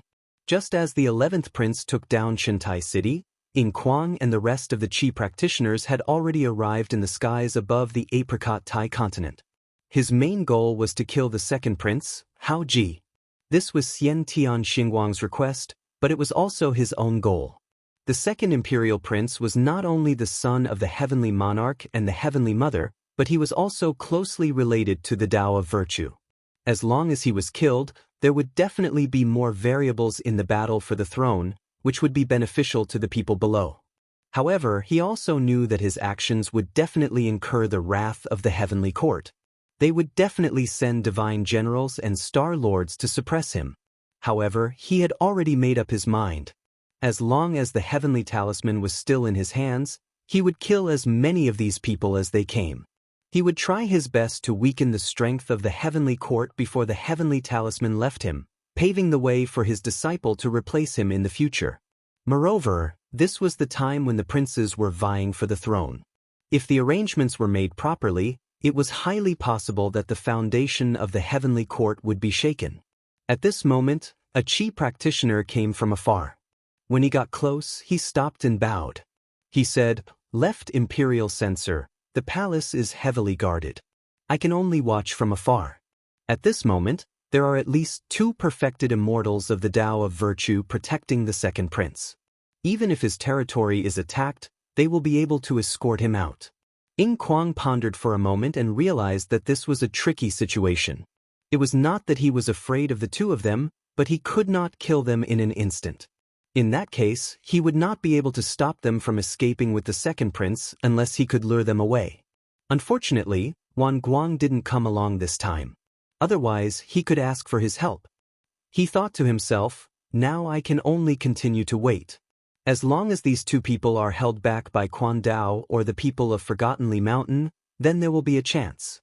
At the east of Qingtai continent, at this moment, smoke and dust covered the sun. On top of the dust, there were more than 100,000 soldiers. Hao Chang was standing on top of a dragon chariot. The top of the chariot was covered, and on his left and right were his trusted aides. This time, he had led his troops to attack from the east of Qingtai continent. His first target was one of the 6 counties, Xianglan County. However, he had met with strong resistance and his advance had not been very smooth. But on the surface, he didn't look anxious at all. Instead, he looked like he was confident of his victory. At this moment, a servant flew over on a cloud and reported, "Just as your highness expected, the second prince has indeed summoned his people to defend against them. These people are even more powerful than the demons, and it will be difficult for us to defeat them." Hao Chang said with a pleasant countenance, "You have worked hard, you and your clansmen have been working hard for a long time, go and rest first." He also took care of the servants and rewarded them with some good things. The attendant was extremely grateful and said, "Thank you for your understanding, your highness." After Hao Chang dismissed the man, his gaze became profound. He had come here not only to expel the second prince, but also to weaken his forces. Most of the gods in Qingtai state were from the same race as Heavenly Mother Turtle. This generation was a huge problem, and if he could get rid of some of them, there would be fewer obstacles for him when he ascended the throne. Moreover, he had another worry. Even if his elder brother failed and was expelled from the fief, it was very likely that the Heavenly Turtle Mother would bring him up again. This was not impossible, because it was the Celestial Thearcha's idea to confer the princes to the lower realm, and the Heavenly Mother had never said a word about it. Moreover, as long as Dao did not give up on his second brother, there was still a chance for him to rise from the ashes. The best way was to directly end his elder brother's life. However, this matter could not be done by him, because if he wanted to inherit the throne, there could not be a single stain on him. It would be best if the stain was on someone else or his 11th brother, then it would be the best of both worlds. Just as he was thinking, there was a sudden rumble in the sky. It was like thunder, but also like the beating of a drum. He could not help but look up and vaguely see a few Taoists standing above, surrounded by countless lightning bolts. Someone below exclaimed, "It's the Tao perfected immortal." Compared to the obvious fear of the people around him, Hao Chang was very calm. He turned around and said to the 2 Taoists beside him, "I'll have to ask the 2 Taoists to take action." The 2 Taoists returned the greeting, and one of them said, "Of course, it should be me." As soon as he finished speaking, he leaped into the sky and fought with the newcomers. Although the 2 Taoists tried their best to bring the enemies away, there was still a continuous rain of fire falling from the sky. However, they were all blocked by a layer of light from the formation, and none of them landed on the heads of the Taoists. Hao Chang did not seem to be worried about the outcome of the battle. He did not look up anymore and ordered his men to continue attacking the city. With the soldiers provided by the deities, second prince Hao Ji was barely able to deal with the attacks from both sides. However, he could only defend himself, and it was almost impossible for him to counterattack. He was also very worried about this. The Xianglan county that the third prince was attacking was mostly swampy, and there were not many people there. It was a place where the deities raised the toad and snake monsters to refine medicine. It was only slightly better than Hoyuan County, but its location was very important. If they attacked it, it would be equivalent to opening up an entrance to the heart of the Qingtai continent. The third prince and the 11th prince would then be able to stab him from the left and right, and the situation would be extremely dangerous. Because of this, he had no choice but to look for his trusted aide, who had given him advice earlier, and said, "Didn't you say that you would send an envoy to persuade his people to attack the 2 families? Why hasn't there been any movement until now?" The aide smiled bitterly and said, "I have sent several men, but there has been no news from them. They must have been intercepted on the way, and I have no other choice. Why don't you ask the true immortals to send them off?" In reality, it was not difficult to send the message to the outside world. Even if the road here was blocked, the message could be sent to the Heaven Court, and then sent to the Heaven Court. However, the key was to convince the deities they must first promise them enough benefits, and that would be best if it was someone close to Hao Ji. Furthermore, the letter must be stamped with Hao Ji's prince's seal. If either of these two things were missing, it would be difficult to gain their trust. Hao Ji was extremely frustrated, so he waved his hand and dismissed the aide. He took out a talisman and looked at it. This was given to him by Dao, and it could be used to escape in times of danger. However, even if he was really expelled from the fief this time, it did not mean that he would lose. He gritted his teeth and said to himself, "It should belong to me, no one can take it away from me." Inside the ZK mountain, the atmosphere was heavy. Ji Lu and the other two sat in the hall with solemn expressions. Just now, they had received news that Ing Kuang had appeared in the Qingtai continent, and they had no idea when he had gone there. Ji Lu frowned and said, "What is this person trying to do?" Ing Kuang had never revealed his true intentions to anyone other than Dongguang. He was the Heaven Court's immortal official, the Celestial Emperor's personal attendant, so it was impossible for anyone to pry into his secrets. After he betrayed the lower realm, he used the heavenly talisman to hide all his thoughts. The three Taishang swore that they would never touch this item again, so the people below him would not know what he was thinking. The three of them instinctively felt that something was wrong. It would be fine if this person was targeting someone else, but if he was also targeting the second prince, then things would not be good. With the heavenly talisman in his hands, they might not be able to get away with it. Once something happened to the second prince, they would have to make another choice, and all their plans would have to be restarted. This was not something that could be settled so easily.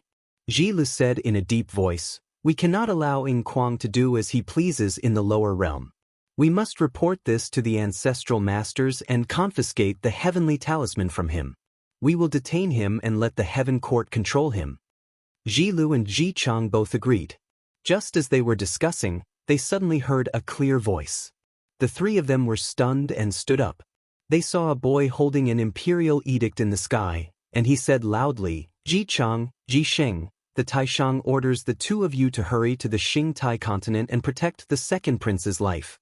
Ji Chang and Ji Sheng bowed and said, "Yes, ancestral masters." The boy's hand shook, and a golden ray of light fell. He said, "Ancestral masters have said that if you meet Ing Kuang, you can release this item to help the two of you defeat the enemy." Ji Chang quickly reached out to receive it, and he thanked the boy. When he stood up again, the boy had already left. Ji Lu said, "Since the ancestral masters have given the edict, I invite the two of you to head to the Qingtai continent and protect the second prince. As long as he is alive, there is still a way to save the situation." Ji Sheng's expression was solemn as he said, "We have to prepare for the worst. If Ing Kuang, Quan Dao, and that forgetting memory mountain were to conspire against me, then we might not be able to resist them even if we go all out."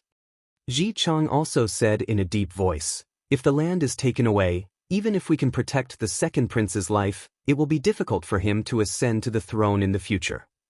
Ji Lu shook his head and said, "We are not at the end of the line yet. Other than the Qingtai continent, the second prince still has another piece of land. We can go there when the time comes." Ji Chang reacted and said, "Heavenly Mother?" Ji Lu nodded. Not only did the second prince have a piece of land from the heavenly monarch, but Heavenly Mother had also secretly given him a piece of land. Although this was unfair to the other princes, he was the son of the heavenly monarch and Heavenly Mother.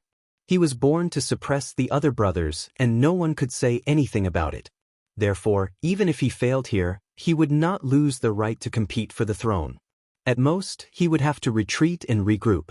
Therefore, protecting his life here was the most important thing, or else, everything would be empty talk. Ji Chang and Ji Sheng were slightly relieved when they heard this. The two of them bid farewell to Ji Lu and left the mountain gate. With a change of heart, they instantly arrived at the Qingtai continent. Hao Chu was overjoyed when he heard that the two of them had arrived. He personally came out to greet them. He bowed and said, "The two Taoist elders have finally come. Half an hour ago, Xianglan County was conquered by my third brother. He can reach the city at any time. Apricot Continent is in danger. I hope the two Taoists can save me. Ji Chang returned the bow and said, Your Highness, please don't worry. He took out a talisman and said, Your Highness can hang this talisman on the palace gate. It should be able to protect the palace. As if he had found a life-saving straw, Hao Chu hurriedly ordered his servants to carry it out and invited the two Taoists into the hall. In Kuang, who was outside, saw this scene and frowned. At this moment he suddenly felt the talisman jump. When he turned around he saw 3 Taoists with fluttering robes, walking on light. They were Wan Guang, Yi Guang and Ding Guang. In Kuang's heart skipped a beat and he went forward to welcome them. Why are the Taoists here? Wan Guang smiled and said, Ji Chang and Ji Sheng are the true immortals of Zeke Mountain. Since they are here to protect the Qingtai continent, how can we not come? Later, I and my 2 fellow disciples will hold them back. If Zui Yuzhong wants to do something, just do it.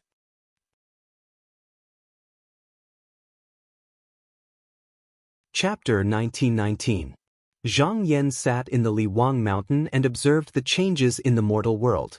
At this moment, he saw that the 3 families, including the Li Wang Mountain, had entered the battlefield and all the chess pieces were placed on the board. He knew that if he handled this situation well, he would be able to win in advance. With a single thought, he concealed all the signs of the heavenly secrets that were related to the heavenly secrets. At almost the same time, he felt that there was a Weili in the sky that was cooperating with him. He knew that the 2 grand exalts of Quan Dao had made their move. With this, it was unlikely that De Dao would be able to find a way out with heaven's secrets. His gaze landed on the Tai Xing region. It all depended on whether the 11th prince and the 3rd prince could grasp this rare opportunity. With the 2nd prince gone, De Dao became an important chess piece. However, as an orthodox sect that was recognized by the heavenly court, although it might not collapse, the situation would undoubtedly be much more open. The changes in heaven's secrets were also noticed by the Purple Fault Mountain. Without a doubt, only the Li Wang Mountain and Quan Dao could do this. It might even be a conspiracy between the 2 families. The 3 grand exalts of De Dao also felt the danger. The disciple's life was undoubtedly the most important. In order to ensure that the disciple could overcome this crisis, the 3 of them sent several disciples with the surname Yi down the mountain to protect him. However, at the same time, Quan Dao was also prepared to send more people down to the lower realm. However, both sides stopped there and did not make any further moves. This was because both sides knew that other than increasing the number of disciples facing each other, it would not really change anything. In the past, Quan Dao was inferior to De Dao and could only be suppressed. Now, with the addition of the Li Wang Mountain, things were different. At most, both sides could restrain each other. The key was still to see the success or failure of the princes. At this moment, in the Tai Xing region, after the 11th prince took over the Qingtai city, he was firmly rooted there. Although the 2nd imperial prince had recruited the true immortals' private soldiers, he still had the 11th imperial prince, Qingguang and Xiuguang, who were both true immortals. There was no way he could shake the 11th imperial prince. After a few failed attempts at counterattacking, and seeing that the 3rd imperial prince had taken over the fragrant orchid county, he was afraid that the 3rd imperial prince and 3rd imperial prince would be able to take advantage of the situation. Thus, he could only choose to withdraw his forces into the palace, hoping that they would be able to defend this last piece of land. When the 2nd prince saw that there were no more obstacles in front of him, he was not greedy and did not attack the other 3 counties. He only sent a few Qi practitioners and a few thousand men to guard the mountain passes that they had to pass through. Then he led his troops and successfully advanced to the little Qinyang Palace in the Qingtai continent. At this moment, the 3rd prince, Hao Chang, seemed to have a tacit understanding with him. He led his troops to the east and west respectively, sandwiching the Qingyang Palace in the middle. Now, the 2 families had a tacit understanding that there would not be any conflict before the 2nd prince was dealt with. This brought a great deal of pressure to the 2nd imperial prince, Hao Jiang. Even though the true immortal De Dao had comforted him and said that even if he was in danger he could bring him away, he was still terrified. Fortunately, he knew how to control himself and understood that he could only rely on the people around him at this time. Not only did he not reprimand or punish them, he even distributed a large sum of money to them as rewards. The situation in the city also became much more stable because of his actions. This caused Dao Zhichang and the other true immortals to look up to him. At this moment, outside the palace, the 11th imperial prince, Hao Ning, was standing on a high platform in the air, looking into the city. However, he realized that no matter how he looked, he could only see one side of the city wall. It was as if the higher he looked, the Qingyang Palace would change accordingly. A subordinate said to him, "Your Highness, the Qingyang Palace is a strong city. It was first built by the Heavenly Mother, who sent the craftsmen of the Heavenly Court. It is very magical. Later, in order to worship the Heavenly Mother, the people of the Heavenly Mother expanded the city. I heard that 3,000 practitioners were recruited and a true immortal Dao was hired to cast spells. Every brick and tile was blessed with mana. What your Highness is seeing now was built at that time. The original palace was the residence of the second imperial prince." Hao Ning nodded. In order to have a clear understanding of the situation, he immediately ordered a few Qi practitioners to test it out, and the result shocked him greatly. Be it the lightning strikes, the mountain torrents, or even the earthly fire, the palace remained unmoved. Not only was the palace sturdy, but it was also compatible with the mana of the Tao of virtue. Especially when there was a true immortal Dao guarding it, the whole city would become even more sturdy. Especially when the second imperial prince had the seal given by the Heavenly Mother, which could suppress and weaken Tao techniques. It was an extremely difficult task to break through. On the other side, the third imperial prince, Hao Chang, was also facing the same problem. He said, "Before we came, the Taoists said that there is a way to break through the city. Can I see it now?" A practitioner replied, "Your Highness, no matter how sturdy the city is, it will not be able to withstand our efforts. However, when we cast the spell, true immortal Dao will definitely come out to stop us. That might delay the battle, so I have to build an eye. Your Highness, why don't you inform the 11th imperial prince?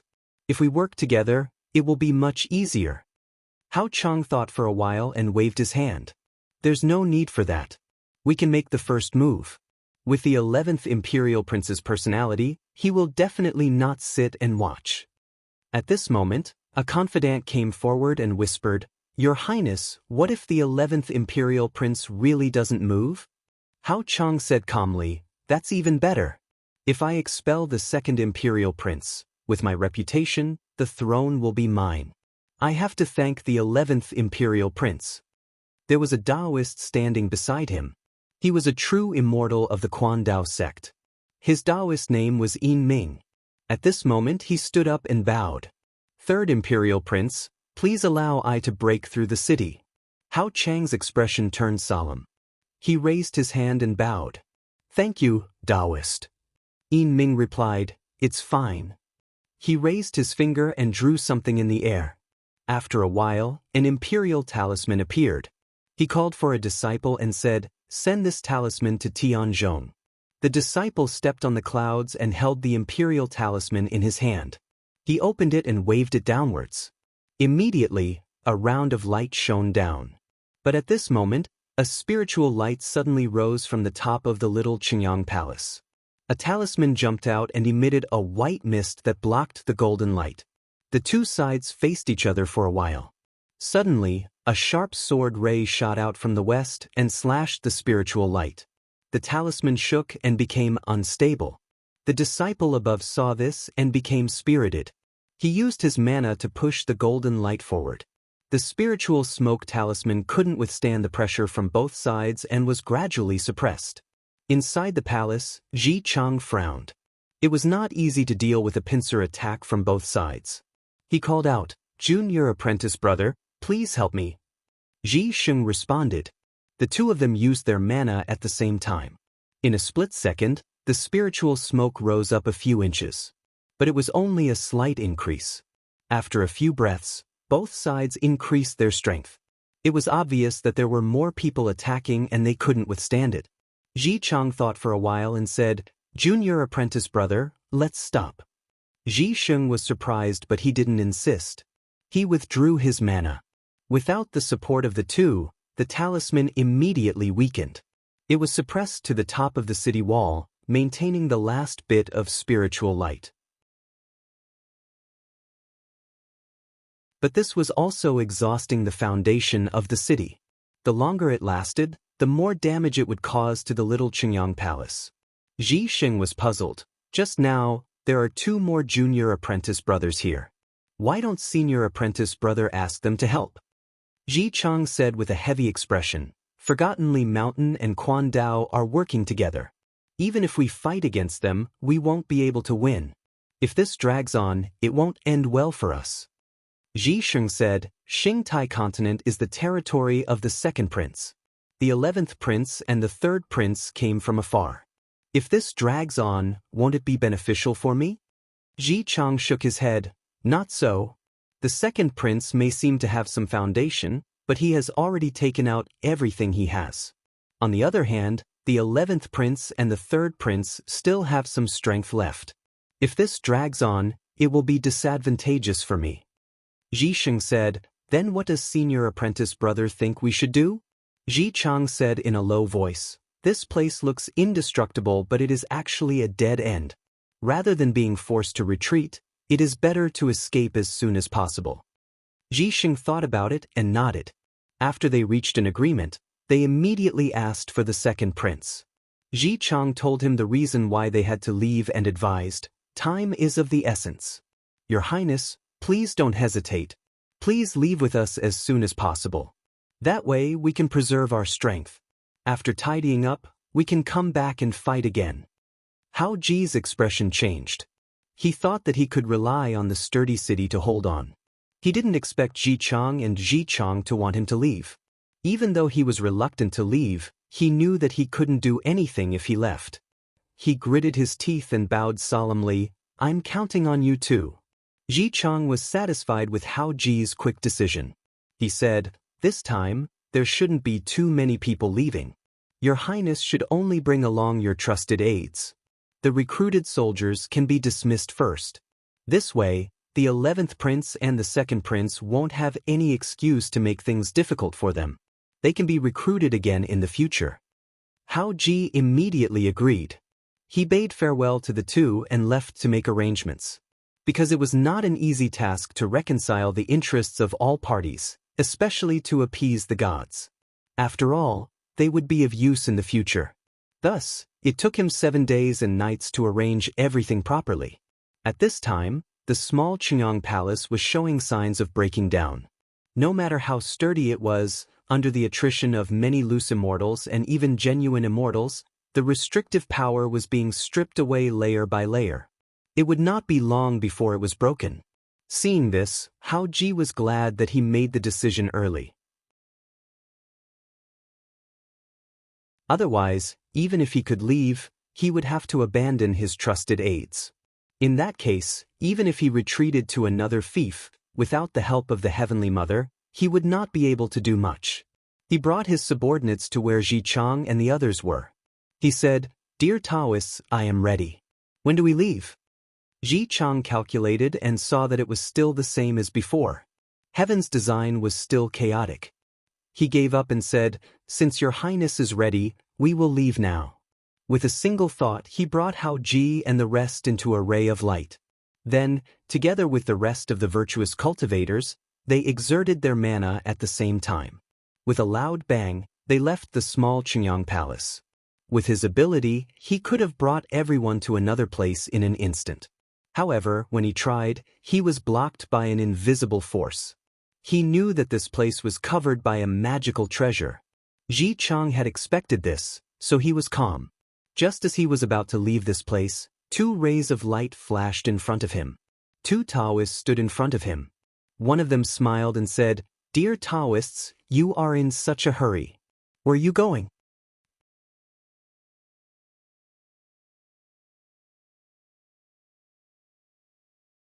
Chapter 1920. Ji Chang's expression froze. He recognized these two as Yin Ming and Exen Ming from Quan Dao. These two were of the same generation as him in terms of mana and cultivation. If he were to get entangled with them here, it would be difficult for him to escort the second prince away when the people from Liwang Mountain arrived. Thus, he called out in his heart, and 2 Taoists of the Ji generation understood his intention. They stepped out from the crowd and confronted Yin Ming and Exen Ming from afar. Ji Chang said, "Let's go." He waved his sleeves and rode the wind and clouds, carrying the group of people away. After traveling for a while, they saw a flash of sword light in front of them. Then, a Taoist with 2 swords on his back stepped out of the void and appeared in front of them. His aura was fierce, especially his eyes, which were extremely sharp. Anyone who looked into his eyes would feel a sharp pain in their heart, as if a sharp sword was slashing towards them. Ji Chang did not know this person, but he could guess where he came from. He said, "Liwang Mountain?" The Taoist bowed and introduced himself, "Liwang Mountain sword holder, Cheng Guang." At this moment, another Ji generation cultivator stood out and said, "Senior brother and second prince, leave quickly. I will block this person." Ji Chang said, "Be careful, junior brother." The cultivator said, "Don't worry, senior brother." Ji Chang nodded.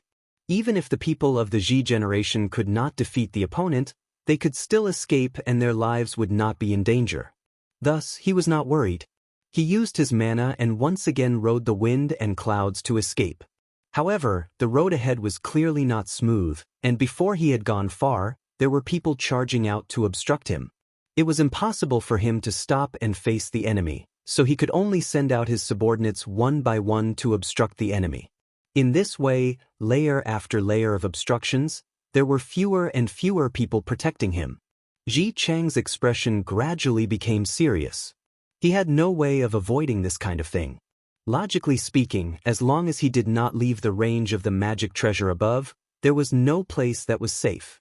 The only thing he could do now was to barely calculate under the restrictions and try to escape to the place that was most beneficial to him. After a few more interceptions, there were only a few people left. Even Ji Sheng stayed behind to block the enemy just now. At this moment, he suddenly felt his chi flow a little. His heart stirred. This was a sign that he was about to break free from the restriction of the magical equipment. As long as he put in a bit more effort to charge out, then the sky would be high and the sea would be wide, and he would be able to move unhindered as he pleased. Just at this moment, they suddenly saw a grand and clear light descend. From within came a young Taoist. He bowed to them and said, "Forgetting Li Shan's sword holder, Wan Guang." Ji Chang's heart sank. He looked around and realized that he was probably the only one who could stop this person now. Fortunately, there were a few juniors who had decent skills and were at least on par with Ji Quan. He could rest assured that they would continue to protect the second prince. He said sternly, Changliang, the 3 of you will escort the second prince to his fief. If anything goes wrong, you don't have to come back to see me." The 3 Taoists behind him nodded and hurriedly left. Wan Guang looked on indifferently and didn't try to stop them.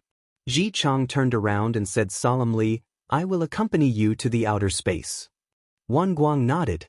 Then, the 2 of them turned into a blur, and in an instant, they had left the mortal world and escaped into the outer space. Changling, Changhe, and the others followed the path that Ji Chang had pointed out just now. Not long after, everyone, including Hao Chang, felt their bodies lighten, as if a heavy weight had been lifted. In front of them, the sky brightened, and the haze was gone. It was obvious that they had escaped from the magical equipment. One of the servants said in surprise, "Your Highness, you have finally escaped." Hao Chang was also excited, but he didn't make a sound, because he could feel a pair of eyes staring at him. As for Changling and the other 2, they were still nervous.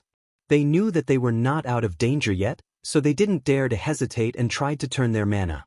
However, when they did this, they felt a strong force enveloping them, making it impossible for them to move and escape immediately. The 3 of them turned to look and saw a middle-aged scholar with a xieji crown on his head. His beard reached his chest and he was walking in the air. Changling was shocked. Left Imperial Censor in Quang? They didn't expect that this person would make things difficult for them after they managed to deal with Quan Dao and Forgotten Li Mountain. This person had a heavenly talisman, and if he used it properly, not only would he not be weaker than Ji Sheng and the others, he might even be stronger. Chang He walked out and said with a serious expression, "Left Imperial Censors, please make way." Ying Kuang looked at the three of them and said, "Leave second Imperial Censor here, and I will let you go." Hao Chang panicked. He was more afraid of Ying Kuang than his brothers, so he said, "Elders," Chang He said, "don't worry, Your Highness. Since we are under orders to protect you, we will not abandon you." He looked up and said in a low voice, "Left Imperial Censors, are you not afraid that Zeke Mountain will punish you for your actions?" Ying Kuang said expressionlessly, "There is no need to use Zeke Mountain to pressure me. Since I am here, I do not care about such things. If you are not willing to leave, then I will have to do it myself." At this moment, in the Haoning camp of the 11th Imperial Prince, someone reported, "Your Highness, the 3rd Imperial Prince has sent someone to ask if Your Highness wants to enter the city with him, or do you want to discuss it elsewhere?" Before Hao Chang left, he had already dismissed all the conscripted soldiers. Once he left, the entire small Qinyang Palace was like a palace city, and the next step was to determine the ownership of the city. At this moment, an elder stood up and suggested, "Your Highness, the small Qinyang Palace is the capital of the Xingtai continent, and the essence of the continent is contained within it. This is the foundation of the king's business. If Your Highness can occupy it, your reputation will multiply, and the world will yearn for it." Hao Chang thought for a while and said, "Just let third brother enter the city, I will not go." The elder panicked and advised, "Your Highness, you cannot back down here, and this is not the time to talk about brotherhood." Hao Chang shook his head and said, "It is not that I want to back down, but the small Qinyang Palace is different from other places. It is not a place that can be easily taken over. If I try to snatch it, it will only bring me a lot of trouble. It was a place where the Heavenly Mother Goddess gathered, and it was a hot potato. If it was not handled well, it would attract many variables. Moreover, it was not the time to go against his third brother." The elder continued to advise, "Your Highness, I understand Your Highness's concerns, but as a king, one must have the courage to conquer the world. How can you be afraid of a mere obstacle?" How could Hao Chang not understand this logic? However, he had a deeper consideration, and there were some things that he could not explain to his subordinates. These people did not know the reason and would naturally come to the opposite conclusion. He could only say, "There is no need to say anything more, I have made up my mind. However, if third brother wants me to give up, he should also give me some benefits." Seeing this, the elder could only sigh and retreat. About an hour later, the third prince, Hao Chang, received the news. "Just now, the 11th prince's messenger has arrived. He said that he has used up a lot of money, and if Your Highness is willing to compensate, the 11th prince is willing to give up and let Your Highness monopolize the small Qinyang Palace." Hao Chang said, "Oh, did he really say that?" One of the confidants was overjoyed. He stood up and bowed, saying, "Congratulations, Your Highness. It is only right for Your Highness to be the lord of the heavenly court." Hao Chang looked at him and said, "Why do you say so?" The confidant said, "The 11th prince is greedy for small gains and forsakes the greater good. At this moment, he does not care about the hearts of the people in the world. Instead, he is fixated on small gains. He does not have the mindset of a ruler, so how can he compete with Your Highness?" Hao Chang was delighted, but he did not show it on his face. He said, "Since my 11th brother wants these, then give them to him." The confidant said, "That's right, Your Highness. Not only must you give them, you must give them more and let the world see." Hao Chang acted quickly. After the order was given, an envoy immediately sent over all the items that the 11th prince needed. Moreover, he even doubled the amount. After Hao Ji received these, he did not keep any of them and rewarded them all. This caused everyone in the army to rejoice. The elder smiled bitterly and shook his head, sighing, "The third prince's intentions are unfathomable.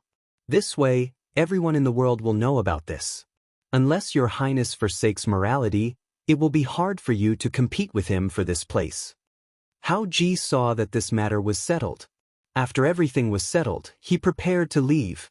the subordinate asked, "Your Highness, are you going back to the country of law?" Hao Ji said, "Chentai City was conquered by me. Since the small Qinyang Palace has been given to the third brother, how can I give this place away?" The elder who made the suggestion sighed. The 11th prince had missed a great opportunity by abandoning the little Qinyang Palace. However, he had placed so much importance on a place that did not affect the overall situation. He was really neglecting the essentials. The third prince, Hao Chang, saw that the 11th prince left without hesitation. He felt a sense of relief. When he heard that the 11th prince had retreated to Chentai City, he did not move anymore, as if he did not want to give up all his gains. After hearing this, he was not angry. Instead, he thought to himself, "It seems like the 11th prince's armament strategy is only SOS.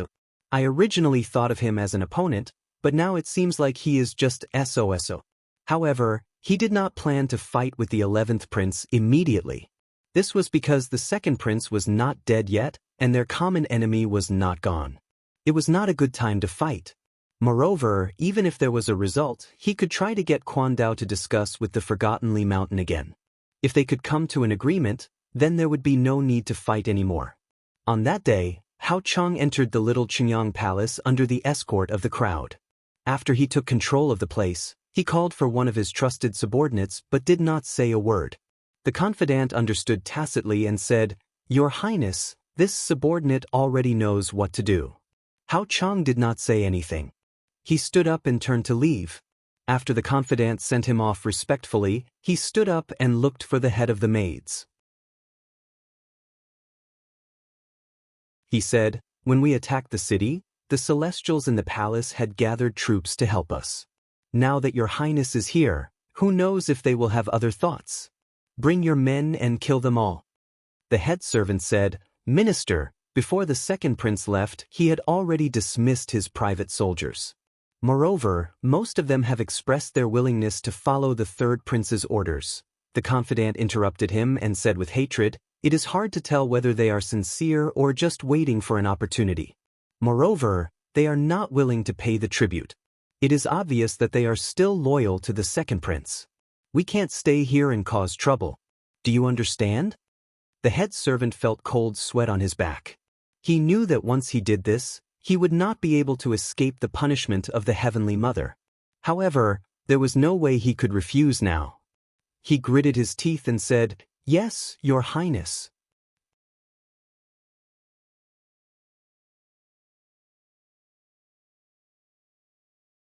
Chapter 1921. After the head servant took over the task, he did not think too much and immediately went back to gather his men. He was initially afraid that the gods would notice them because they were considered part of the Turtle Mother's tribe. Whenever they were in danger, the heavenly court would give them a warning beforehand so that they could hide. But this time, he realized that the second prince was completely unaware of his actions. He guessed that the second prince had already planned this. In fact, this was not because of the second prince. Instead, it was because Zhang Yan and Quan Dao, the two grand exalts, were working together to conceal the heavenly secrets, causing the heavenly realm and mortal realm to be unclear. Now, even the three grand exalts of virtue and Tao could not accurately predict anything, let alone the heavenly emperor and heavenly mother. After the head servant arranged everything, he did not dare to delay for too long and immediately took action that very night. The gods would never have thought that the third prince would actually attack them. Even though they had private guards, they were scattered all over the place and it was difficult for them to stick together. Therefore, they could not defend against the second prince's demon soldiers. In addition, the head servant had the help of some unknown cultivators, so they could not fight back at all. Within a night, all the gods inside and outside the palace were killed without a single survivor. Although Hao Chang had taken over the small Qinyang Palace, he stayed the night in a large tent outside the city. He did not sleep but sat silently behind the table. Only his eyes flashed. He was waiting for news from inside the city. At around 7 a.m., a voice came from outside the tent. "Your Highness," Hao Chang said in a deep voice, "come in."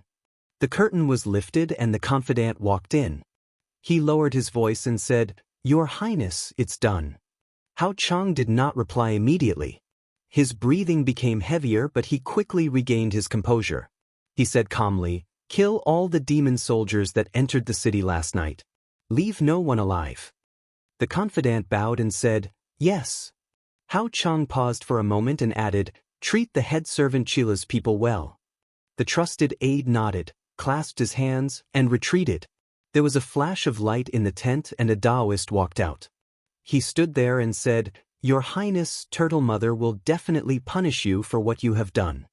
Hao Chang sneered, "Even if I didn't do it, she wouldn't have allowed me to ascend to the throne. Why should she interfere with the Hao clan's matters?" These gods were the true foundation of the Hao clan. Over the years, they had relied on the power of the Heavenly Mother to fight against the Hao clan.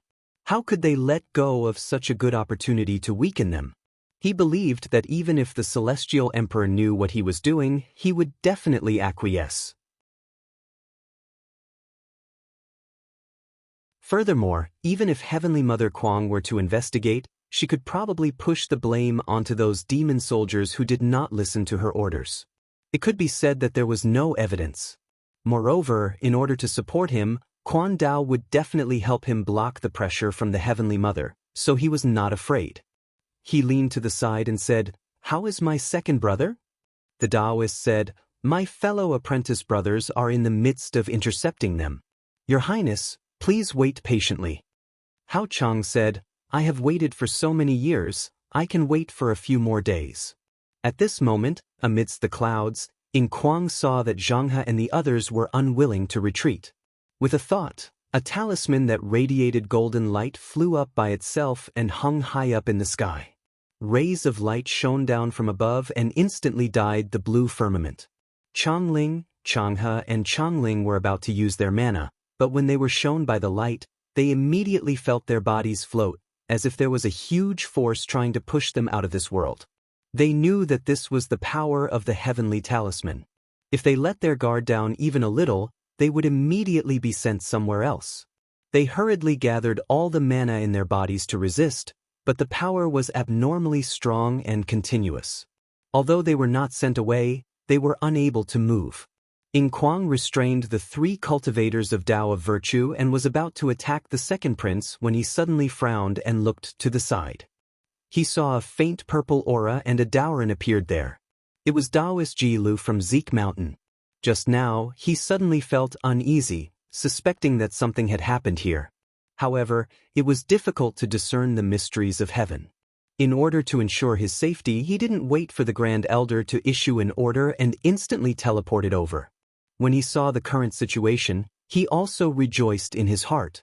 If he came a step later, the consequences would be unthinkable. He looked at In Kwang and said in a low voice, "Zui Yuzhong has gone too far." In Kwang did not respond and only stood there indifferently. Ji Lu shook his head and said to the second prince, "Your Highness, I will deal with this person. You protect yourself." Hao Kwang quickly retreated to the side and then took out a seal and placed it on top of the sky. This item was given to him by the Heavenly Turtle Mother and could suppress the supernatural powers of cultivators. He had relied on this item to attack the Qi practitioners. However, he did not know how effective it would be against the Heavenly Talisman. It was not that he did not want to take the opportunity to escape, but there was no one around to protect him. If he went out alone and encountered a perfected immortal, he would definitely be captured by the other party. Just now, when Ji Lu spoke, he secretly tried and found that he could not remove the restraints on Changhe and the others. This also meant that he could not escort the second prince away. Therefore, the only way was to directly deal with In Kwang, the master of the heavenly talisman. At this moment, his expression was solemn because he was not completely confident that he could deal with the heavenly talisman. The original purpose of this item was to restrain all the Qi practitioners in the world and had a natural restraining effect on him. At this moment, he could only hope that the other party had not mastered the use of this item yet. At this moment, In Kwang looked at the sky and said slowly, "Priest Ji Lu, it is impossible for you to reach the sky." When he came out, he knew that Perfected Immortal and Forgottenly Mountain were restraining Dadao. Before the result was out, they would not stop.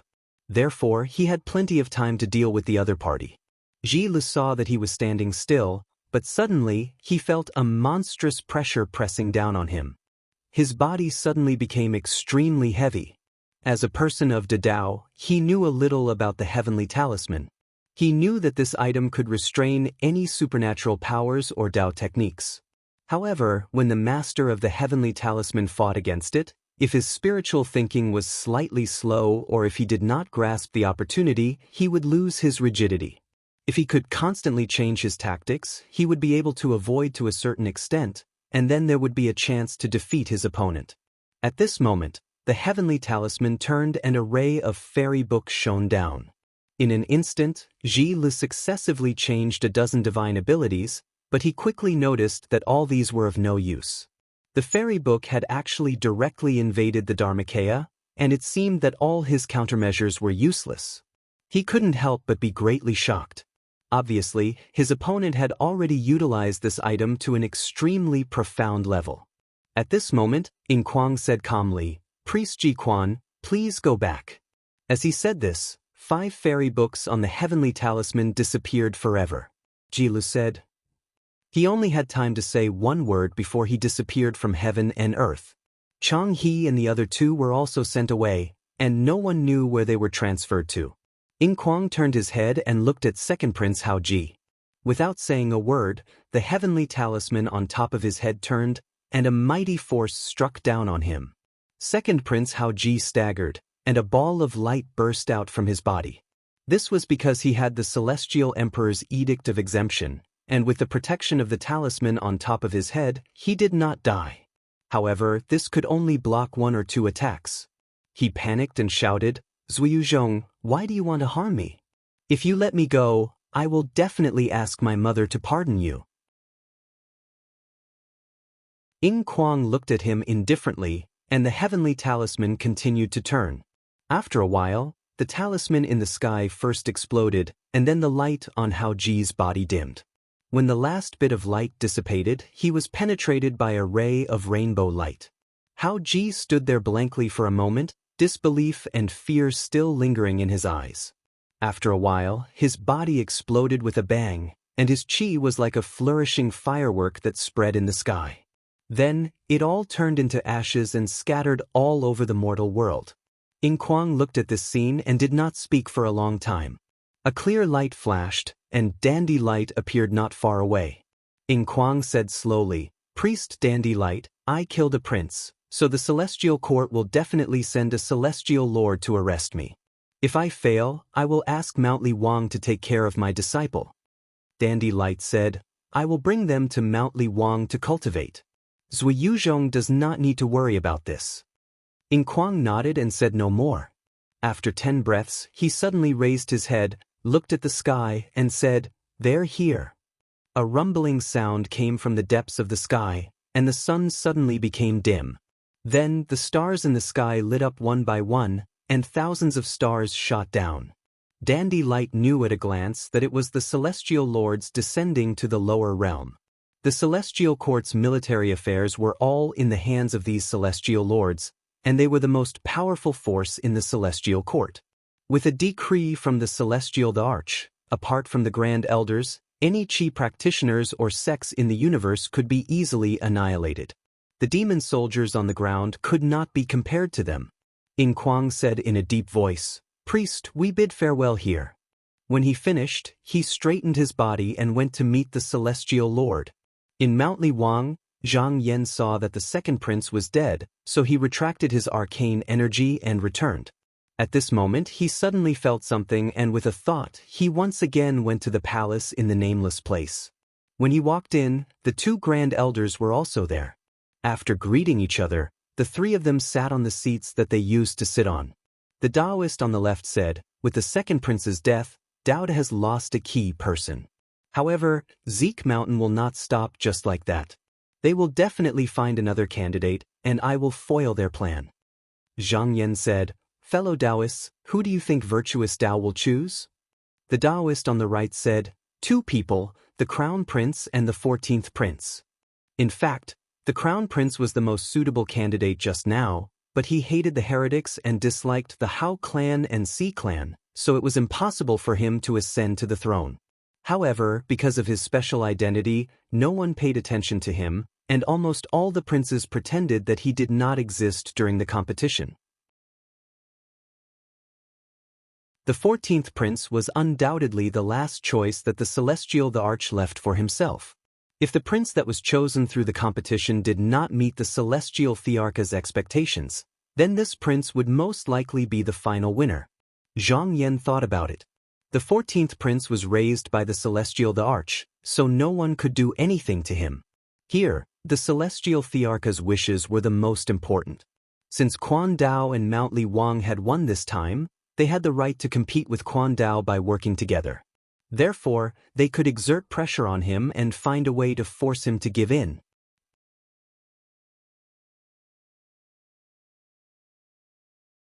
Chapter 1922. After Zhang Yan and the two grand elders reached an agreement, the three of them wrote a letter and sent it to the heavenly court. The heavenly emperor had to make a decision on the spot. Their actions made it seem like they weren't being very courteous to a celestial emperor, but in reality, this was how the grand elders usually treated him. Even the few grand elders of virtue and Tao used coercive methods to deal with the heavenly emperor. There were cases where they respected the heavenly emperor's wishes, but it was rare. At the end of the day, as the grand elders of Tao, if it was not for that item, why would they care about a true God? Even if this true God was favored by the heavens and earth, it was still ordinary. However, the three of them also knew that because Tao of virtue and Tao used to be the orthodox faction, the heavenly emperor would not dare to agree hastily. They could only wait until they gained more advantages before they could make the heavenly emperor give in. Therefore, if there was no obvious result after this battle, the two sides would most likely have to fight to determine the winner. After Zhilu was teleported away by the heavenly talisman, he was trapped in an unknown place. However, he knew that the second prince could not be saved, so he did not teleport back. Instead, he returned to Zeke Mountain as soon as he was free. All the perfected immortals of Tao of virtue and Tao sensed the second prince's death.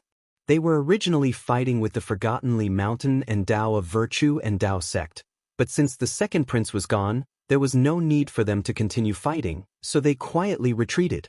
At this moment, Ji Chang and Ji Xing returned one after another. Although they did not suffer any injuries, the atmosphere was extremely heavy.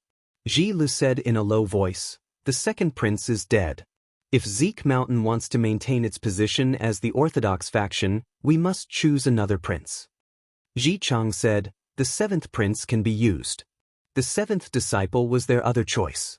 Since the second prince was not around, the seventh disciple was the most suitable candidate. However, Ji Xing did not agree. He shook his head and said, "The seventh prince has already been pushed out of the battle in the lower realm. Even if we are willing to choose him, the heavenly emperor may not agree. It is difficult for us to stand on our side." Ji Chang thought for a while. Other than the seventh prince, the other princes were not suitable. He frowned and said, "Then do we have to choose another great prince? However, he is especially hostile towards me. What can I do?" At this moment, Zhilu said, "There is one more candidate." He raised his head and looked at the two of them, the 14th prince. Ji Chang and Ji Xing looked at each other. Ji Chang said with a serious expression, "Senior brother, the 14th prince is the heavenly emperor's final choice. He won't let this prince join any family easily." Ji Lu said in a deep voice, "Then let's report to the founding master and try to get him to decide on this matter." Beyond the heavens and earth, countless severed limbs and broken weapons and treasures floated about. Together with the broken palaces and flying ships, they almost covered the entire void. Ing Kuang floated here by himself, and at this moment his eyes were closed tightly as if he'd lost consciousness. In the next moment he opened his eyes and a bright light flashed. Then, an invisible force spread out and pushed away the remnants floating near him. Then he slowly straightened his body. Since arriving in the void, he had fought a bloody battle with the all-heaven star lords who came to capture him. However, after this battle, apart from being slightly exhausted, he was actually unharmed. The power of the heavenly talisman far exceeded his imagination. The all-heaven star lords' bodies were all shattered. However, this person was transformed from star essence. Normally, he only resided in a giant body that was as large as a mountain. As long as the starlight was not extinguished, he would not die. After he was banished to the lower realm, his immortal record was taken away. At this moment, he could at most be counted as half a cultivator. Therefore, as long as the heavenly court was willing to pay any price, they could send an endless number of Star Lords over. Then they could definitely exhaust him to death. He had just rested for a while and had already recovered some strength. Looking out, the starlight in the distant sky had once again lit up. It was likely that the next wave of attacks was about to arrive. Thus, he braced himself and quietly waited here. However, what surprised him was that just as the bright starlight was about to burst out, it suddenly paused and then gradually dimmed. He frowned. If there was no accident, the heavenly court should have given up on this expedition. He couldn't help but think that the heavenly court retreated at this moment. On the surface, it seemed that they were afraid that he would control too many heavenly talismans, causing the karma between heaven and earth to become chaotic and restless. However, deep in his heart, he believed that this was not the only reason. The Star Lords were not completely flawless. As long as the heavenly star essence that resided in the void was erased, the Star Lords would cease to exist. Just now, he once had the thought of directly charging into the void and killing this person. In reality, if this person came again, he was prepared to take action. Perhaps it was because of this thought that the heavenly court was aware of it and did not dare to cause trouble for him in the short term. However, he had stayed by the heavenly emperor's side for a long time and understood the heavenly emperor's thoughts very well. Logically speaking, he was already weak at this time and should have killed this person in one go. As the heavenly emperor's control over the heavenly talisman became better, it might not be so easy next time. However, the heavenly emperor did not do so because he had some concerns. The biggest possibility was that he might need the heavenly Star Lords in the near future and did not want this person to suffer too great a loss. He thought for a long time. Since the heavenly court had given up, he could leave this body behind and do more things. Thus, he turned and left, returning to the human world. On the other side, the 11th prince, Hao Ning, handed over the apricot continent that he had conquered to a trusted aide and returned to Yanlu Kingdom. His biggest gain from this trip was to gather more than half of the Qi practitioners in the apricot continent under his command. The third prince occupied the Qingyang Palace and amassed a large amount of wealth. He even heard that because all the true gods in the palace were killed, everything of this generation fell into the hands of the third prince. With the wealth that he plundered, he could easily gather 1,000,000 demon soldiers. However, he believed that these Qi practitioners would be the most important support for him in the future. Especially after this battle, he realized that under the situation where the Quandao and Dadao were in a stalemate and could not pour too much power into the lower realm, this generation could play a more important role in stabilizing the situation. After settling the matters that had accumulated in his kingdom, he personally went to the place where Yi Guang cultivated and said, "Taoist Yi Guang, I intend to visit the Grand Elder at the Forgotten Li Mountain, is that okay?" On the way back, a Qi practitioner had suggested that he try his best to make a trip to Li Wang Mountain. Because after this battle, everyone would know that he was on the same side as Li Wang Mountain. However, he hadn't officially declared his stand yet, and such a matter couldn't be delayed for long. After he heard that, he felt that it was a good idea, which was why he suggested it. Yi Guang smiled and said, "That is easy. Prince, please wait for a moment, I will ask the ancestral master." He immediately stood up and ordered his subordinates to set up the incense table, burn the incense, and pray. After a while, he felt a thought enter his mind. He bowed 3 times, turned around and said, "Prince, the ancestral master allows you to see him." Hao Ning was relieved, and he bowed deeply to him and said, "Thank you, Taoist. When can I visit the Grand Elder?" Yi Guang smiled and said, "If it is convenient for you, Prince, you can go now." Hao Ning nodded solemnly and said, "I will go back to make some preparations, and then I will follow you up the mountain." Yi Guang looked at him deeply and nodded when he heard him address him as a junior. Hao Ning took this trip very seriously. After he returned, he immediately burned incense and bathed. He also ordered his subordinates to prepare many offerings. Although the Grand Elder did not need these things, he still had to make the necessary gesture.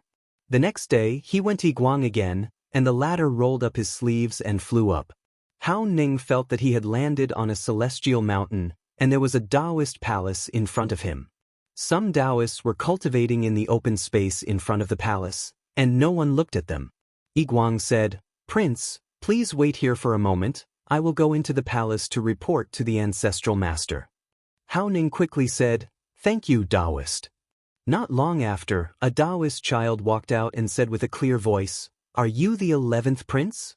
The ancestral master is summoning you into the palace." Hao Ning cupped his hands together and followed the Taoist child inside.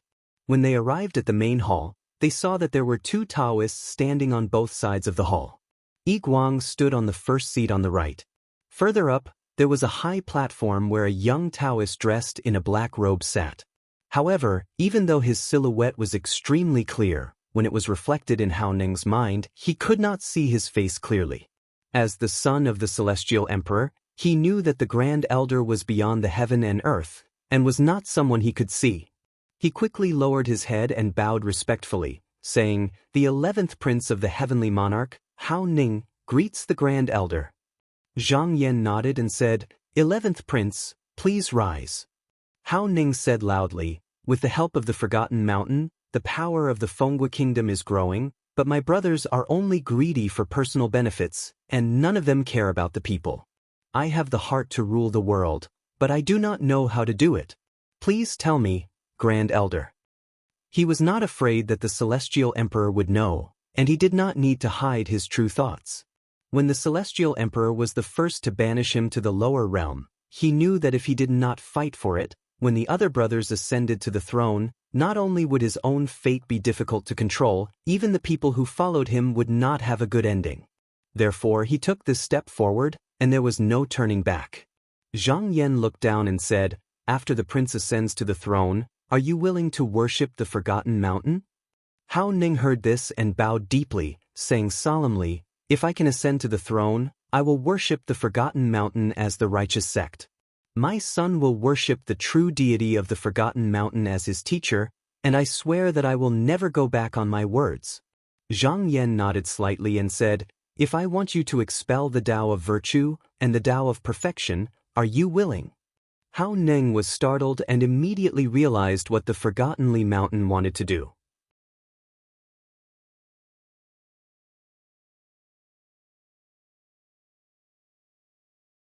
Chapter 1923. With the 11th Prince's support, Zhang Yan's plan was on the right track. He no longer had to worry about the Heavenly Court's attitude. If the Heavenly Monarch was unwilling to follow the rules set by the Heavenly Court, then he and Quan Dao would not be so nice to him. At most, someone else would be the next Heavenly Monarch. It all depended on the Heavenly Monarch's response. Guang was ordered to escort Hao Ning down the mountain and back to Yanlu Kingdom. Then he summoned Xiuguang and Qingguang and instructed them, "The 11th Prince must have someone protecting him. From now on, the two of you must not leave his side for even a second." Both Xiuguang and Qingguang responded solemnly. Guang took out two treasures and handed them over. "These are the treasures given to you by our ancestors. At this crucial moment, your safety is our top priority." After giving the instructions, he said to Hao Ning, "Prince, I will be leaving for a few days. If you have any requests, you can ask my two junior brothers." Hao Ning asked, "May I know where you are going?" Guang smiled. "I am going to find a safe place for you." Now that the second prince was dead, the third prince would be his next opponent. Although the Yanlu Kingdom did not have any conflicts with them, once the Tao was banished, there would be a winner and loser. The third prince had millions of demon soldiers under his command and Quan Dao behind him. His advantage was not small.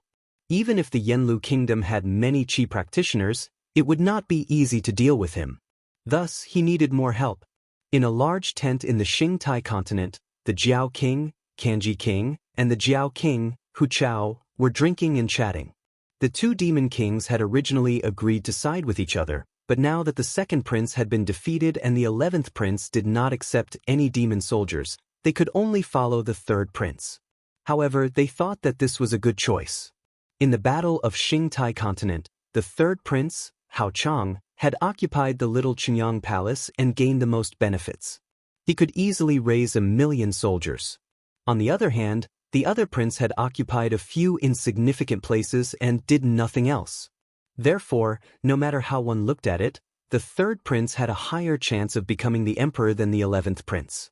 At that time, they would be able to ascend the throne together with him. Now that the two of them had joined forces, they had secretly recruited quite a number of useful demon generals. Together with the soldiers they had implicated, 40% of the 1,000,000 soldiers were under their control, and they had formed a force. If they had any thoughts of betrayal, they could immediately cause this army to collapse. The third prince did not know about this, but even if he knew, he would not care about such petty tricks. Because in his eyes, demon soldiers were like rags that could be used and discarded at will. As long as he had wealth in his hands, he could always recruit them again if he lost them. There was nothing to regret. He had never counted on the loyalty of demons. Moreover, in terms of opponents, the 11th prince was the only one left. The 11th prince was in dire need of wealth. Even if he gave the 1,000,000 demon soldiers to the 11th prince, he would not be able to raise them. Therefore, there was nothing to worry about. Just as the two demon kings were exchanging wine cups, the curtains of the tent fluttered, and a Taoist walked in. He stood there with a smile and said, "The two of you are in a good mood. Why don't you invite I for a drink?" When Kenji and Hu Chao saw this Taoist, they froze, and the wine cups in their hands involuntarily fell to the ground. They kowtowed and shouted, "Greetings, true immortal." Guang said, "Oh, you've seen I before?" The Flood Dragon King, Hu Chao, replied, "The third prince once sent a portrait of the immortals of the Li Wang Mountain and told us to be careful. If we see them, we can avoid them as soon as possible. That's why I remember." Yi Guang smiled and said, "This third prince is really considerate." The Flood Dragon King, Hu Chao, carefully raised his head and said, "Immortal, are you here for something?" Even though they were commanding thousands of soldiers, they were nothing in front of a true immortal. A simple Dao technique could take their lives. Therefore, they pretended to be cooperative. Yi Guang sighed and said, "Sai, I have traveled the world, but I still lack the strength to walk. It's really difficult." When the two heard this, they almost blurted out the words, "I'm willing to do it." Although they said that they wanted to be the rulers of the country, even if they established a country, they would still have to submit to the heavenly court. If the heavenly court felt that they were an eyesore, a decree would be sent down and everything that they had planned would vanish like smoke in thin air. However, if they were involved with the Grand Supreme, it would be a different story. So what if it was the heavenly court? So what if it was a Star Lord? It sounded humiliating to be a mount, but this was a person they were close to, unlike those who only relied on them in name. In the past, they could not find a way to climb up. If there was a way, they would squeeze their way in. Now that it was right in front of them, how could they not grab hold of it? The Flood Dragon King looked at them and said, "Immortal, do you think the two of us are suitable?" Yi Guang looked at them, grunted, and nodded, saying, "They barely make it." The two of them were overjoyed and immediately bowed. "Greetings, Master." Yi Guang said, "Get up." The two of them did not dare and continued to lie there. Seeing this, Yi Guang let them be.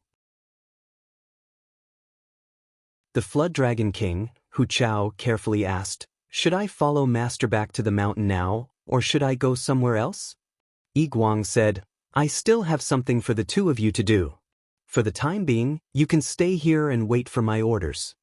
The two of them did not dare to ask anything, but they knew that this person was supported by the 11th prince. Therefore, if he stayed with the third prince, he would most likely be a spy. In the past, they might have had to think about it. But now that they were under the Grand Sect, what could the third prince do to them? Yi Guang nodded. "Then wait here and wait for my orders." The two of them quickly bowed and agreed. Yi Guang gave them a few more instructions and left the place. He was only here for a while. If the third prince were to rely on these demon soldiers to attack him in the future, he could make use of these two to destroy the demon soldiers in an instant. Even if he were to recruit new soldiers, it would take some time. This period of time was enough for him to do many things. After leaving the place, he calculated with his fingers. With a thought, he landed in a majestic mountain range surrounded by celestial clouds. In the past, Li Wang Mountain had driven away some spiritual birds and beasts. After all, this generation had listened to Taoism in front of the Taishang sect. Soon they became successful. Now that they had settled here, it was time for this chess piece to be used. Once he appeared, more than 10 rays of light came over and turned into human forms. They bowed and greeted him. Yi Guang said, "Today, I need you to do something." One of the spiritual beasts that turned into an elder said respectfully, "Immortal Master, please give us your orders." Yi Guang said, "All of you listen carefully. If the third prince, Hao Chang, sends out an edict to recruit demons in the future, all of you can go and join him. However, I believe that he will be very cautious this time. Perhaps he will ask all of you to sign a talisman contract. These talismans will be given to all of you, and you can take his place." As he spoke, he flicked his sleeves and dozens of spiritual lights flew down and entered everyone's body. The elders said loudly, "Immortal Master, don't worry. We are from the Li Wang Mountain. We will do our best to fulfill your orders." Yi Guang nodded slowly. "If you put your heart into it, I will give you a chance." In the Li Wang Mountain, a cultivator was flying in from the sky.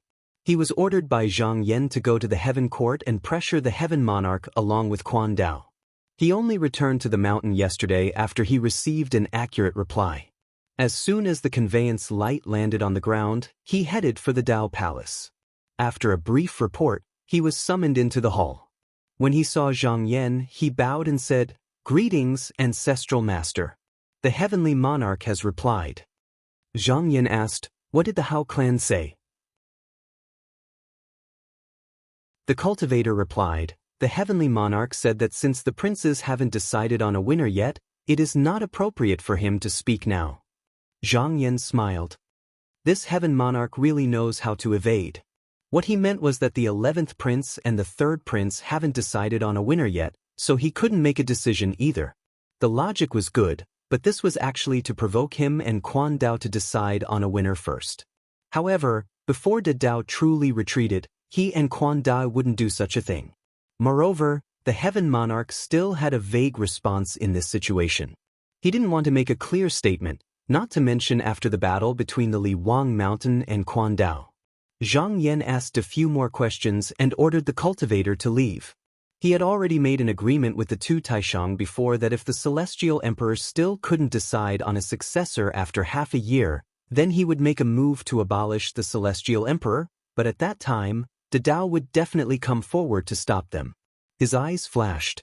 This was also what he wanted. He would first attack De Dao and then deal with Quan Dao. Once he got rid of these spirit cultivation Weili, his plan would be complete. In the ZK Mountain, Ji Yu and the other two were also discussing about the throne. Ji Yu said, "The ancestral master said that he agreed with us. He will support the 14th prince to become the emperor. Now that the Dao is the righteous sect, as long as the prince they support doesn't lean towards Quan Dao or Li Wang Mountain, once he ascends to the throne, he will follow the rules set by the previous imperial emperor. Especially when the heaven monarch doesn't die when he abdicates, he only retreats to the heaven nurturing palace to cultivate. The Dao techniques that he practices are also given by De Dao. When the throne changes, he might stand on their side. However, by doing this, they were planning to overturn the promise that they made for the disciples to fight for the throne. After Quan Dao knows about this, he will definitely not give in and will most likely fight with them. Ji Chang said, "At most, we will fight with Quan Dao again. However, the incident with the second prince must not happen again." Ji Xing said, "I will personally go to the heavens and protect him." After a pause, he said to Ji Yu, "Senior martial brother, In Kuang is very dangerous. We cannot let him do as he pleases. We must capture him." Ji Yu shook his head and said, "The ancestral master once said that after the heavenly talisman is handed over to the heavens, it will not be tainted by the karma of this item. We can't capture him alone. However, there are still celestial lords in the heavens. With his strength alone, he won't be able to enter. I'm afraid that he will conspire with Quan Dao and it will be difficult to deal with him. Ji Chang thought for a while and said, if that's the case, we can first stabilize this person. He whispered a few words to Ji Yu. After listening, Ji Yu nodded and said, that's a good idea. Let's arrange it this way.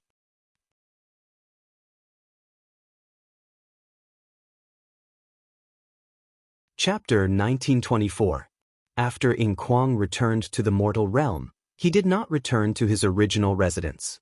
Instead, he chose to settle down on a desolate snowy plain in the extreme west of the great Zhou dynasty. Although the celestial lords retreated last time, it was hard to say when they would return. Thus, he did not make any contact with his two disciples. From this moment onwards, he would cut off his past and deal with the celestial court's encirclement by himself. On this day, he was sitting cross-legged on the plains, quietly adjusting his breathing. Suddenly, a ray of spiritual light fell from the sky, and the direction it landed was exactly where he was. He opened his eyes but did not get up because the other party's chi was calm and did not have a trace of murderous intent. That spiritual light fell to the ground in a flash, but it didn't make any movement. When it dispersed, a white-haired old man wearing a deep collar shirt appeared. He didn't wear a crown on his head, and he had a kind and benevolent countenance. He smiled and cupped his hands together, saying, "How has the left imperial advisor been?" Ing Kuang was surprised when he saw the newcomer, Star Official. This Star Official was originally an itinerant immortal. After entering the celestial court, he was only given an empty position. However, he was a good talker and had a good reputation. He was a frequent guest of the celestial court's banquets and had a good relationship with the immortal officials of the Hao and Xiao families. The Star Official smiled and said, "Yes, I am." Ing Kuang thought for a moment and said, "Did the celestial court send you as a mediator?" As the imperial advisor's he was familiar with the celestial court's way of doing things. This person's arrival was undoubtedly a signal that the celestial court wanted to make peace with him. Thinking of the celestial lord's sudden retreat last time, he guessed that the celestial court must have encountered some trouble or they would not have made such a compromise. The Star Official smiled bitterly and said, "Imperial advisors, you overestimate me. You have a strong will and determination that cannot be compared to ordinary people. I'm afraid I can't do anything to you with my glib tongue." He knew that the person in front of him was not someone who could be easily fooled. If he beat around the bush, he would not be happy. So, he might as well say it directly. Hence, he directly stated his purpose of coming. "This time, I have come under the orders of the Sky Emperor to mediate peace. If Imperial Advisors is willing to give up now and not make things difficult for the Sky Court, then all the previous mistakes can be forgiven." He said earnestly, "Imperial Advisors, you know His Majesty's temperament." Ing Kuang said indifferently, "Oh? You can let bygones be bygones for killing the Emperor's son?" The Star Official nodded and said, "Of course." Ing Kuang gazed into the distance and said, "The imperial family is heartless. With the current emperor's temperament, this Ing doesn't find it strange at all to issue such an edict. It's just that Heavenly Mother's son has been killed. Are you going to let this Ing go?" The master of the Heavenly Court was the Hao clan, but the Hua clan was equally important. They represented a part of the will of the Heavenly Court. If this person refused to let them off, the imperial edict of the Heavenly Court might not be able to protect them. The Star Official said, "If Imperial Advisors is still worried, here is something else." He extended his hand and took out a talisman. Ing Kuang's expression changed when he saw it. He said in a low voice, "The Grand Supreme's pardon?" The Star Official said, "This is the Grand Supreme's pardon. As long as Imperial Advisors agrees to stay out of this and not interfere in the fight for the throne, then you can take this." Ing Kuang thought for a while and suddenly raised his head. His eyes were shining as he looked at the Star Official and said, "Is His Majesty going to appoint the 14th Prince as his successor?" The Star Official's expression froze. He coughed and shook his head. "This is not something I can ask." Ing Kuang did not ask further. But from the other's intentional reaction, he knew that he had guessed correctly. He had seen the 14th Prince before. He was more intelligent than the other princes and was favored by Celestial Emperor. There was a rumor that the 11th prince was favored by Celestial Emperor. In Kwang was Celestial Emperor's personal attendant at that time, but he knew that was not the case. Celestial Emperor had purposely put on an act to protect the 14th prince. It could be said that the 11th prince was targeted by many princes and immortal officials and was even banished to the lower realm. In fact, it was all because of the 14th prince, and the 11th prince was not aware of it at the time. With this knowledge, Kwang was able to sort out his thoughts. It was probably because he had killed the second prince, and it seemed like he was going against the Tian family. Celestial Emperor wanted to prevent Kwang from killing another prince, so he took this step to calm him down. Thinking of this, Kwang reached out and took the talisman. The star official was relieved when he saw Kwang accept it. He smiled and said, "With the virtue pardon, imperial advisors should be relieved, right? The person who held this pardon could be absolved of all past crimes, and the heaven court would not pursue the matter further. However, this person could no longer be an immortal official, and even his family members would be excluded." However, Kwang had already rebelled against the heaven court and had no family members by his side, so he did not care about this. Kwang did not comment. Who said that he could not continue to go against the heaven court with this talisman. He was not a pedantic person, and he respected using all means. Since the other party had taken the initiative to come to him, there was no reason for him not to use it. He could even numb the other party. The star official did not care what he did. In any case, he had completed his task this time, and whatever happened in the future had nothing to do with him. Hence, he bowed with a Dao salute, said a few polite words, and left. Kwang thought about it and said, "It seems that His Majesty has already decided to choose the 14th prince as the next emperor." Previously, the princes were fighting for the position on purpose to let these princes exhaust their own strength so that they could pave the way for the next one. He sneered a few times. This idea was not bad, but since he wanted to overthrow the heaven court and kill all the gods in the world, how could he let it go as he wished? In Yenlu country, the 11th prince received an edict from the heaven court at this moment. It was to summon him to the court for an audience. After he received the edict, he thought that the succession of the throne was going to be decided. At first, he was very excited, but after thinking about it again, he realized that something was wrong. After thinking deeply, he ordered someone to invite Yi Guang, who had already returned to the country, and asked him about this matter. After listening, Yi Guang said firmly, "This is the Celestial Emperor's plan. If the prince goes, there will be no chance of survival. You must not go." After hearing that, Haoning nodded to show that he understood. The Celestial Emperor must be up to no good to ask him to go now. Now that he was in the lower realm and had the protection of the Liwang mountain, he was fine. If he returned to the heaven court, it would not be up to him. The Celestial Emperor could casually find an excuse to take him down. By then, how could he talk about inheriting the throne? But then he frowned and said, "But if you don't go," Yi Guang continued, "the prince is not afraid that if you don't go, the Celestial Emperor can use this excuse to see the third prince and the crown prince as giving up on the opportunity to ascend the throne. Or, he can simply declare that the prince is disrespectful to the Celestial Emperor and take away the title of the crown prince?" Haoning said, "Yes. Do you have a way to resolve this?" Yi Guang said, "This is an overt plot. Whether the prince goes or not, you cannot avoid it. However, the prince does not have to worry about this. If the Celestial Emperor is not willing to abide by the rules, then the Liwang mountain will not be courteous to him. He will not be able to sit on the throne for long." At this moment, the third prince, Hao Chang, also received an edict. However, he also saw through the situation and made the same choice as the 11th prince.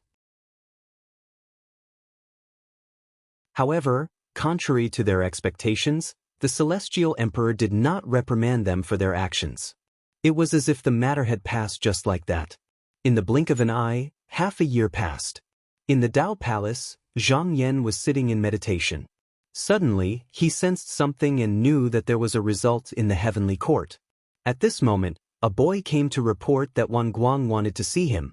He said, "Call him in."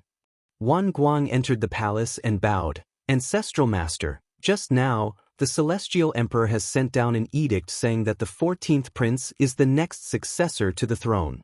At the same time, he also decreed that because the 3rd prince and the 11th prince disobeyed the Celestial Emperor's order, they will be stripped of their celestial titles and demoted to commoners, never to be pardoned. Zhang Yan nodded and said, I already know. I think the Celestial Emperor still has other arrangements. We need to be more prepared for the 11 princes. You should pay more attention to them. Wan Guang said seriously, Disciple will remember. He bowed again and left. Zhang Yan smiled faintly. It seemed that the Celestial Emperor chose the Tao of Virtue. However, he was not surprised by this result. The Celestial Emperor would either side with them or the Tao of Virtue. There was no third path. The advantage of the Tao of Virtue was that it was an orthodox sect. The heavenly court had been with them for a long time and they were familiar with each other. After the next prince ascended to the throne, there was no need to change anything. On the contrary, if Quan Dao became the orthodox sect, many things would have to be overturned and it would not be beneficial for the new Celestial Emperor to sit on the throne. The Celestial Emperor probably saw this and made such a decision. However, this way, Quan Dao would not act according to the rules of the past. He would fight with the Tao of Virtue as he hoped. The Taoist on the left said, the Celestial Emperor chose the 14th prince as the crown prince because his heart is determined to follow the Tao of Virtue. However, the change of fate is not something that the Hao family can predict. I will fight with the Tao of Virtue to determine the position of the orthodox sect. The Taoist on the right looked at Zhang Yan and said, What do you think? Zhang Yan's eyes flickered. The changes of fate in this world finally happened according to his will. He looked at the two of them and said seriously, Since I have formed an alliance with the two of you, I will take the position together with the two of you. In the Apricot continent, the 3rd prince Hao Chang also knew that the Celestial Emperor had chosen the 14th prince as his successor. His face was gloomy and he said hatefully, How can a Celestial Emperor go back on his words? Yin Ming said at the side, Since the Celestial Emperor has made a mistake, it is inappropriate for him to continue to sit on the throne. I, Quan Dao, will help your highness to ascend to the throne. Your highness need not worry about this. Hao Chang suppressed the hatred in his heart and returned to his usual calm self. However, he was still a little worried and asked, Taoist, are you confident? It was no wonder that he would ask such a question. The Tao of Virtue had always been superior to Quan Dao. Otherwise, they would not have become the orthodox sect. Yin Ming said, Your Highness, don't worry. We did not fight with the Tao of Virtue previously because there were 3 grand elders. This time, I have the Forgotten Mountain as an alliance, so we are well matched. Even if we can't take the Celestial Emperor's position, we can divide it and rule it. You're tuning in to the Passion Pages YouTube channel. We're so grateful for your support and don't forget to subscribe to join us on this incredible journey through captivating stories. Your generosity through donations truly makes a world of difference, as it's the primary source of revenue that allows me to expand and enhance this channel for you. Thank you from the bottom of my heart for being a part of this adventure.